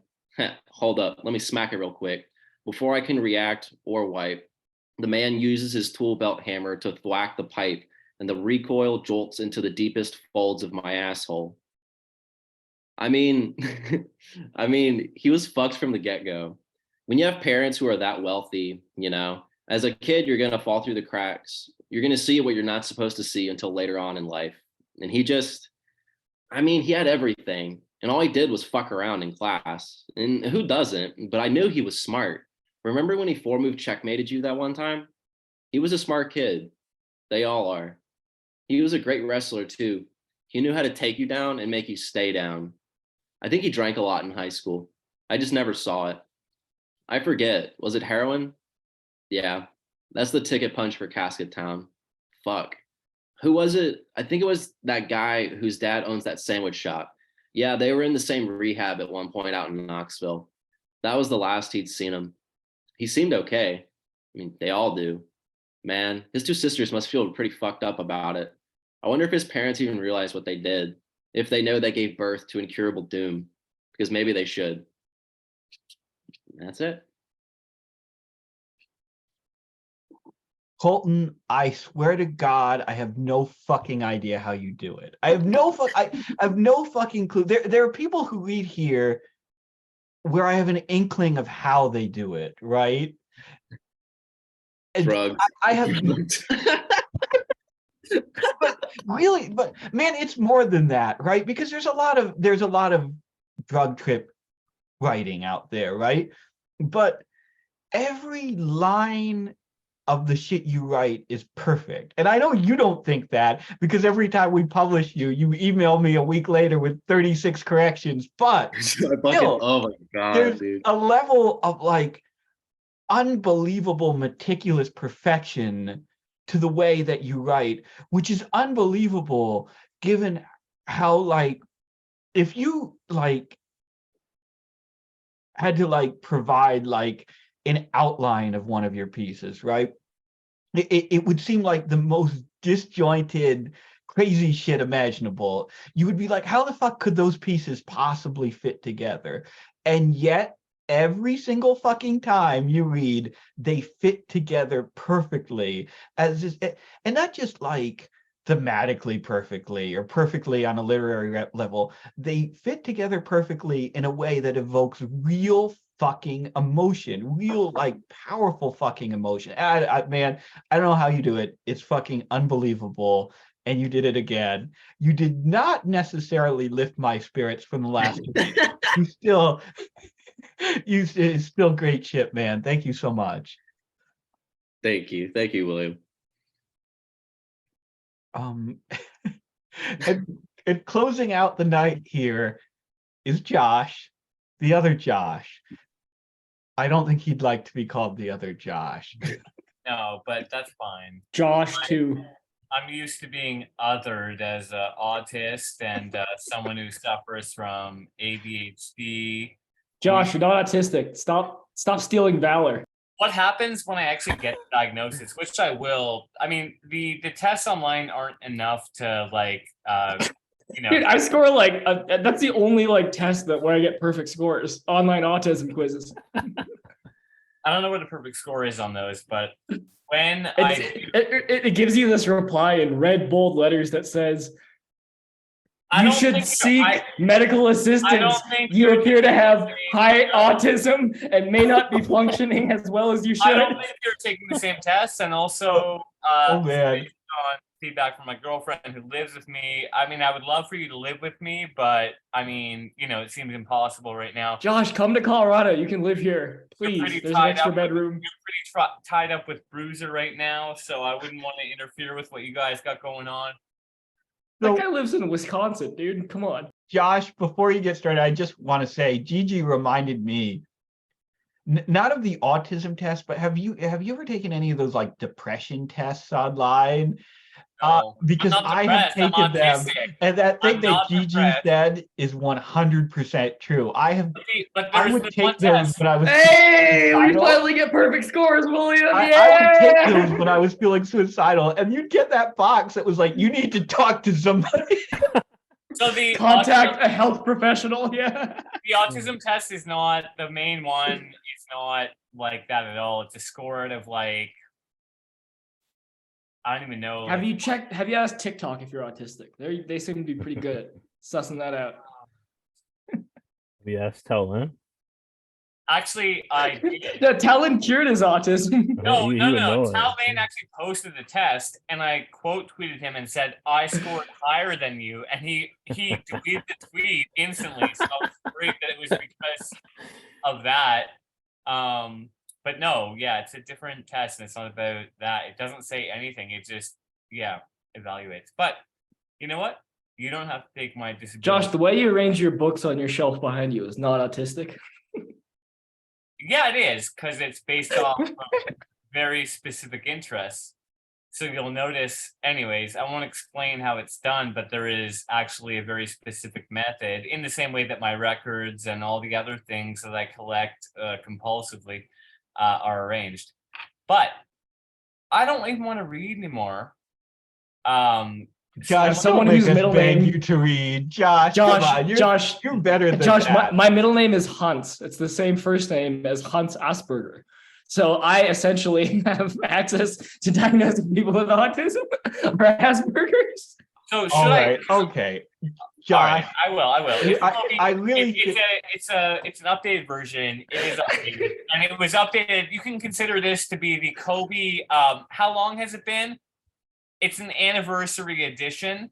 This story is an anniversary edition, so maybe like what 3? It's the 3-year anniversary edition of Kobe. Let's consider it that. Let's show some respect for the gravity of the situation. And I will just start. And please don't cut me off because honestly, I don't even want to read anymore. But you know what? It's a 3-year anniversary.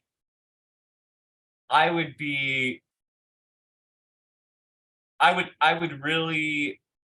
be upset with myself if I didn't move forward with this reading, given the timeline.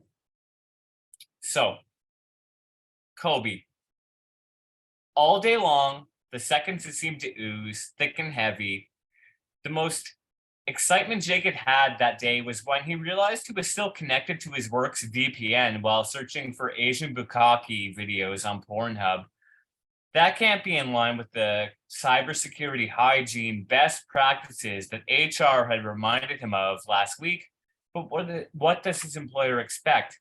He's been working from home for more than a year. Naturally, he'll let things slip from time to time, get a little too comfortable on the virtual private network. And hold on, I'm going to stop my camera so I stop getting distracted. Evening has fallen though, and Jake forgets all about that little mishap. He's in the zone, that state of heightened focus known to athletes performing at their peak. He spots an opening and makes his move, demonstrating impressive finesse. He pivots, fakes, then calls out, "Kobe!"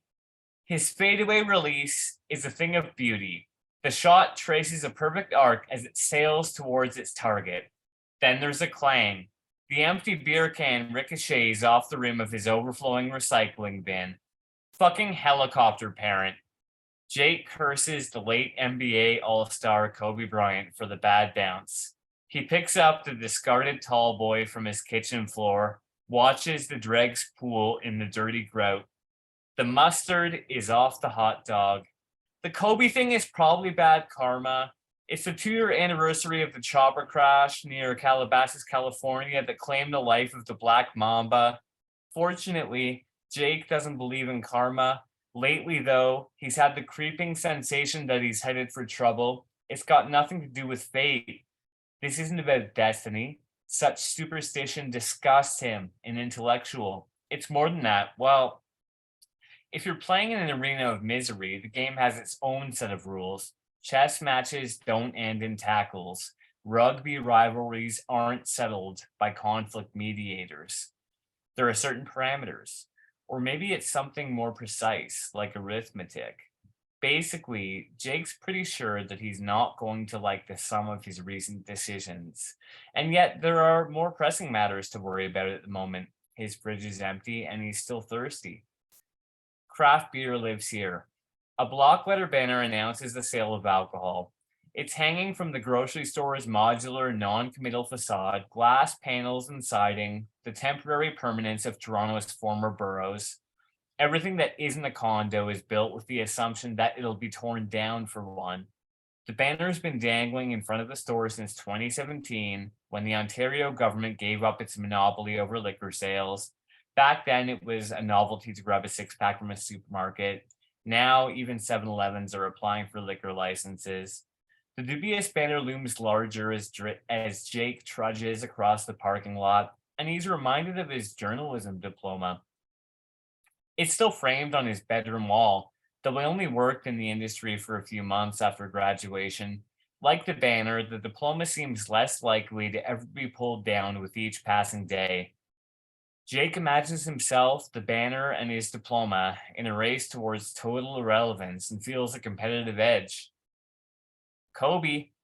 Gray mounds of snow are piled high around the edges of the parking lot, sludgy and gross. Snow is only pretty on the first day, a flower that blooms just once. In fact, the only thing Jake appreciates about winter is the fact that the temperature is optimal for beer runs. Between December and March, the outside world becomes a refrigerator. So when you get home, your drinks are already the perfect drinking temperature. As Jake puts on his mask, he catches his reflection in the store's entrance. He's not used to the blonde yet. Last week, on an impulse, a thought that it'd be nice to see someone different in the mirror, he had his mom bleach his hair. In response, Sasha sends him a meme. It has a picture of Kanye West with blonde hair, and Pete Davidson with blonde hair, and other celebrities with blonde hair, and they all share problems like addiction and personality disorders. And Sasha tells Jake he'd be in and out of rehab constantly if he were famous, and Jake wishes being in and out of rehab constantly could make him famous. And whoever created the meme that Sasha sent has a name for the hairstyle: Crisis Platinum. By the shopping carts, another customer is berating the store's greeter. The guy doesn't want to wear a mask indoors. It violates his freedom. He has rights. This kind of thing has been happening more and more often lately, but Jake can't understand why. He loves wearing his mask in public. With it, he can say whatever he wants to people, and they'll never be able to identify him later. Kobe, he decides, independent of all the beers he's crushed while watching interviews with famous writers on YouTube that evening, that he's not going to stand for this egregious abuse of the working class. The uninspiring but well-paid content marketing job he's held for 5 years hasn't totally corrupted his values. He's still a progressive, isn't he? Obviously. He still remembers the old journalism school creed. The job of the newspaper is to comfort the afflicted and afflict the comfortable. So he turns to the customer. Hey, Bob, he starts. He's been calling people Bob ever since learning the pejorative last month. It was in the Raymond Carver short story about a blind man who keeps calling a non-blind man Bob. Mostly it seems to confuse people. They don't know what to think, but they're pretty sure they're being insulted. The not knowing part is Jake's favorite, the minutia of chaos. The customer, who Jake now notices is 6'4", has a shaved head and neck tattoo, and is both vaguely Germanic and somehow menacingly avian looking, turns to Jake. Jake's past the point of no return, he feels, so he follows his initial volley with something less ambiguous. The rules apply to you too, asshole, so why don't you shut your mouth and move along? The words hang in the air like a helicopter that isn't a helicopter, transporting Kobe Bryant, his 13-year-old Gianna, and 7 others on January 26, 2020. Black Mamba, he thinks. The customer pauses, stunned. His delayed response when it eventually arrived is something that Jake's heard ever since his playground days. What did you say? Jake's not going to take the bait. He knows better than to answer. Well, that's what they always want. People are constantly trying to pick fights with him, but he's learned not to give them a reason. He simply won't engage. He crosses the lobby and enters the store, taking pride in his skills of de-escalation. The lobby opens onto the produce department.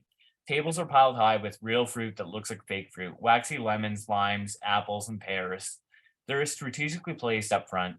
Jake used to work at the grocery store, so he knows that merchandisers put them there to overwhelm. It's a disarming contrast from the variations of gray outside, the steely palette of a typical Toronto winter. But he hasn't let his guard down. Instinctively, he turns around. The skinhead is only steps away in closing. Hey, buddy, where are you going? Dude asks, like he's checking the time. That doesn't bode well, Jake knows. When someone yells, their anger is visceral. It's a display of human volatility, but it also betrays a capacity for a whole range of emotion, a topography of feelings, mountains of rage, valleys of calm, whereas this guy's tone is calculated, surgical, a troubling plateau, and he's getting closer. Jake bolts past the cash registers, looking back before turning down the nearest aisle. A couple of clerks have stepped in the guy's path. They're talking to him, although Jake can't hear what's being said. Essential workers, he thinks. Jake procures his beer and grabs a bag of a Kraft Tex-Mex cheese shards, too. The processed dairy product is essential in maintaining his sanity. He eats like a degenerate, like it's a chore, but the shredded cheese saves him from complete despair. With minimal effort, sad scrambled eggs, one of the few things he makes, have flair. They're served au gratin, and the bowls of chili that his mom includes with her monthly care packages, she insists, are instantly elevated. He sprinkles it on delicately, like a gourmand. It's also pretty good to just eat fistfuls of it right from the resealable bag. Jake knows he's being a hypocrite. Using self checkout lines is anti labor. But after the earlier scene, it's probably best to keep human interactions to a minimum. He rings for the cheese and beer, heads for the exit. Soon he'll be back home, heating up the last portion of Mother's frozen chili. He can almost taste the melted layers of cheese shreds, see it bubbling as he sticks his spoon into the bowl for another bite. Until he realizes what awaits him by the shopping carts. Again, Jake blows past the cash registers, and again, the proletariat intervene. This time, though, something's different. It's palpable. Most people he knows are willing to overlook a one-off. Isolated incidents face less scrutiny. But this is Act 2, and Jake is starting to get looks. Maybe he's the problem, they seem to say. A cashier catches up to him in the ethnic food aisle, where he's retreated behind a display of old El Paso taco kits. I have no idea what you said to him, but he's pissed. Jake tries to explain how he was just standing up for one of her coworkers, but she's not hearing it. A colleague of hers arrives then, so he tries a different approach. Honestly, I was just reaching for the hand sanitizer by the front when all of a sudden that man started threatening me. Jake tells them that he understands how hard the pandemic has been on everyone, not just essential workers. Maybe that guy is simply in need of some mental health supports. The employees, both teenaged, glance at each other. Black Mamba, Jake interjects. He's just trying to break the silence. He's never been comfortable with silence. What? The first cashier says. Her colleague, possibly unaware of the day's funereal significance, speaks next. He explains that while Jake's silence has already been escorted out of the building, he remains prowling the parking lot. He won't go away, he says. The first cashier suggests calling the police. No, no, no. This is not an option for Jake. Not with the charges he's facing. It's the fucking you get for the fucking you got, his lawyer told him. As if it were all Jake's fault, just because he stayed with that woman too long. Imagine speaking to a victim that way. Jake knows what his lawyer would say about this situation, though, and he wouldn't be wrong. Involving the police is inadvisable at this juncture in time. Jake is about to double down on his mental health spiel and say that he, as a strong proponent of the defund the police movement, doesn't think the cops are suited to deal with the mental collapse that this man is so clearly suffering from when the manager arrives. They've got a better idea. Jake's ushered into the store's back room where the receiving platform is. The sudden sight of a power jack annoys him. At his old job, they never let him operate the power jack. He remembers how he had to move pallets with a manual pump truck every single time. Briefly, he questions his loyalty to these proles, but his thoughts are interrupted by the colleague who pulls open a reinforced roll-up door with a grunt. He motions for Jake to step out onto the corrugated steel loading dock. Well, the employee says, "You should be okay to go out now." He doesn't sound so sure, Jake thinks. Nevertheless, Jake reaches out to shake the employee's hand before remembering about the global pandemic. "Thank you for your service," he says, pulling back. "Essential workers." He turns and the door thunders shut behind him. He's alone. The night sky is dotted with little pulsing lights. Everything looks like a constellation. Satellites could be stars, red-eye flights mistaken for comets. From where Jake stands, it's hard to care about the differences between atmospheric pollution and celestial bodies. And anyways, he can't tell which is which. Or, it now dawns on him, where that skinhead's gotten to. The alley is narrow, and if he were to suddenly appear, Jake would be cornered. Brandishing his bag of cheese and beer, Jake rushes to the end of the alley. Leaping off a curb, he shouts into the night, "Kobe!" And then this is the kind of epilogue. 34 days after the 2-year anniversary of the death of NBA star Kobe Bryant. Jake's at the pub near his apartment. He's a few pints in. The government's relaxed pandemic measures as case counts decline. Mask wearing is still enforced in restaurants, but only when you're not eating or drinking. There's talk of removing the requirement altogether. Jake hopes that the pandemic has normalized masks to the point where he can wear one indefinitely. For the past half hour, he's been talking books with the bartender Bailey. Whenever he comes here, which is often of late, she's working, which is most of the time, Jake feels boxed out, like she'll only let him connect with her cerebrally, that she'll discuss ideas but doesn't want to get any closer. Jake can't imagine why. Turns out, Bailey also loves Joan Didion's novel Play It As It Lays, so Jake's got a lot to say. He asks Bailey what she thinks about the significance of the hard-boiled eggs in the novel. She walks off to check on the other customers. Probably didn't hear him. It's getting busier. Poor Bailey, the demands that unskilled labor put on her. Really, it's a shame how the entire service industry has been treated during that public health crisis. He sips from his fourth glass of Coors, returns to the hard-boiled eggs. Jake doesn't objectify women, but cocky videos are, at their core, about female sexual liberation after all. But if he did, he'd also be thinking about Bailey's perky tits, her tight ass, her little top knot, the dirty white of her keds. Were he to look around the bar right now, he'd probably catch sight of Bailey bending over to pick up the coins a customer drops. He might also notice a new customer sitting to his left. Instead, he Googles Joan Didion hard-boiled eggs on his iPhone. There are about 188,000 results. Hey, Blondie! It takes a moment for Jake to register that the comment's directed at him. His hair has been like this for so long that he's pretty much forgotten about it. As he turns toward the voice, his face is met with a degree of force that sends him to the floor. The words that reach him from above are in a voice that is distant but familiar. Cheers, bub.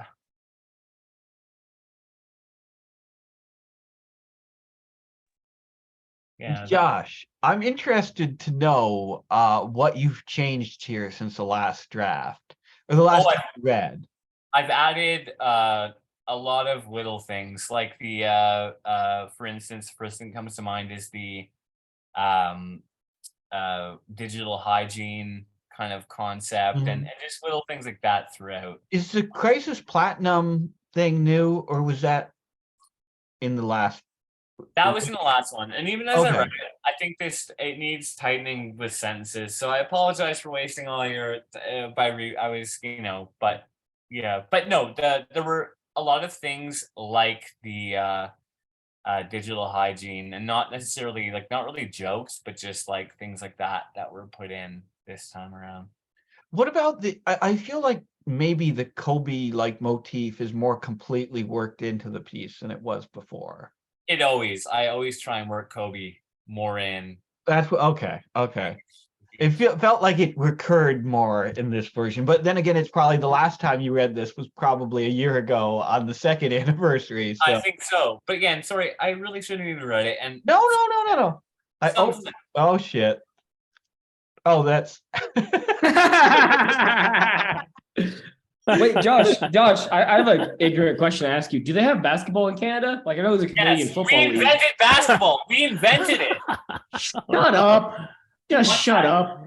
I asked one question. That wasn't the answer. I love the inclusion of Exhibit 1 on that image too. That really sold it. Adam knows, that's a ticket. Yeah, you put that in there. It's evidence. It's funny, Josh, about the we invented basketball thing. I don't know if you remember, but the CBC used to have these 5-second commercials they would air about Canadian history, like a slice of Canadian history or whatever between shows. And they had one that's struck vividly in my head because I must have seen it 1,000 times because they only had 4 or 5 moments of Canadian history to highlight.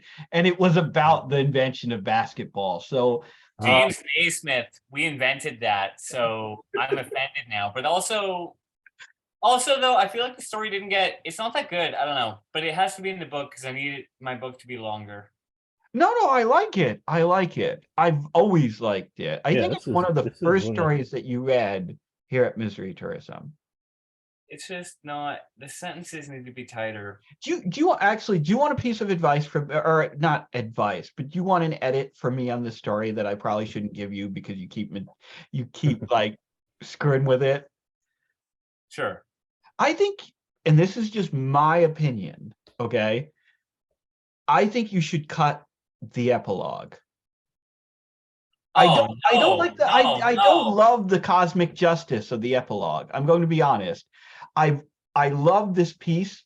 You've read I every time you read it, I like it. But it's always been in the back of my head that I don't really love the kind of like ironic comeuppance of the epilogue. Well, I get that. It's a separate thing. It doesn't like work with the logic of the story. It like kind of comes out and it's like it feels like you're trying to be clever and you're being clever. It's good, but it doesn't. I get that. For whatever reason, it kind of it feels like a separate thing. I get that, and I think I have a problem with. I get that. I agree. I have a tendency when trying to. So I just write, and a lot of my stuff is plotless. I've realized that I've written entire short stories that have been published that didn't even have any dialogue in them, which is like just kind of. And after realizing that, I was like, this, and they were just pure, I don't know, whatever, just acts of, it was written that way. Mhm. But I'm often thinking like, Josh, like try, like do plot, do narrative, do, you know what I mean? Because, and don't do it all out. I'll never be that person, but like, Jesus, what are you doing? And so I think this story, I think what you're both saying is probably, well, it's true. And maybe it is too heavy-handed because it is me trying to do, you know what I mean, to do some sort of quote unquote storytelling or something like that. You know what I mean? Yeah, and it's not bad. It's not bad, but I get the distinct. I could have told you, not to sound like I'm prescient or anything, but I could tell that was the reason why it was in there. It feels writerly. It feels like an attempt to give the piece an extra little bit of structure, right? And to give it an extra little bit of closure. And in that way, it feels more like your earlier writing, I should say, than your more recent writing, where I think you've become more confident about having the piece just follow the logic of your own psychology and also the simple logic of everyday life, right? Like, and not strain towards plot. Now there's somebody, now you know me though, Josh, I'm kind of plot hostile, and I don't know if you like, somebody else might be frustrated with lack of that kind of closure, I trust you and Gigi, and who both, I mean, I know people think that Gigi and I are, we just butt heads here, but we have, I think I respect his taste a lot. And Josh, like, he sucked the cum out of me and ate it without me like having any kind of say in it. So I'm like, we like this a lot, but basically, I actually think some of the best writing in that story is actually in the scene when Jake is alone outside the grocery store. Yeah, Josh, don't share these thoughts about your own writing. Don't do it. It's bad. I think it could end there, is what I think so too. Yeah. I think so. I think it could end with that final Kobe, right? You've got an ending in that. And it's still cute. It still ties it to, yeah. No, you're right. And you know what? I kind of feel like that ending is an artifact from the earlier version of the story that didn't have the Kobe motif worked in, right? The version that was basically just the trip to the grocery store, the conflict. Yeah, that was me getting in a fight with a man. Yeah. All right. Well, thank you both. Thank you, Josh. Thank you, William. 100%. Thank you, Gigi. 65%. Come on, give Gigi 100%, just for once.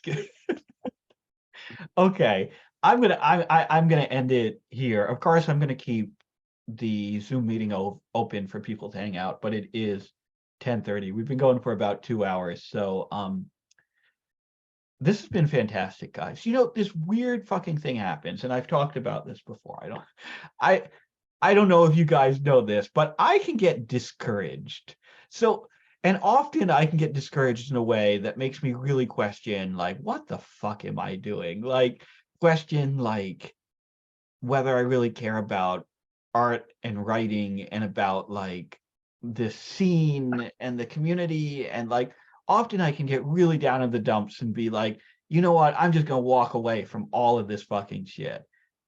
And then we get a night like tonight that reminds me of the value of all of this. And I'm not like fucking around here. Like, tonight's readings were really fucking good and really passionate and effective in a way that made me remember, like, oh, this is like the joy of doing this, right? So anyway, thank you guys. Thank you guys for that. And thank you to everyone who read. It was a great fucking night. Thank you, everyone. And yeah, we do this every Friday night. If you're watching this on YouTube, you are welcome to come and to join us. We tweet out the link, the Zoom link right before we start from our Twitter account at Misery Tourism. We start at around 8 p.m. Eastern time, 5 p.m. Pacific. That's it. Thank you guys. It's been a wonderful night as usual.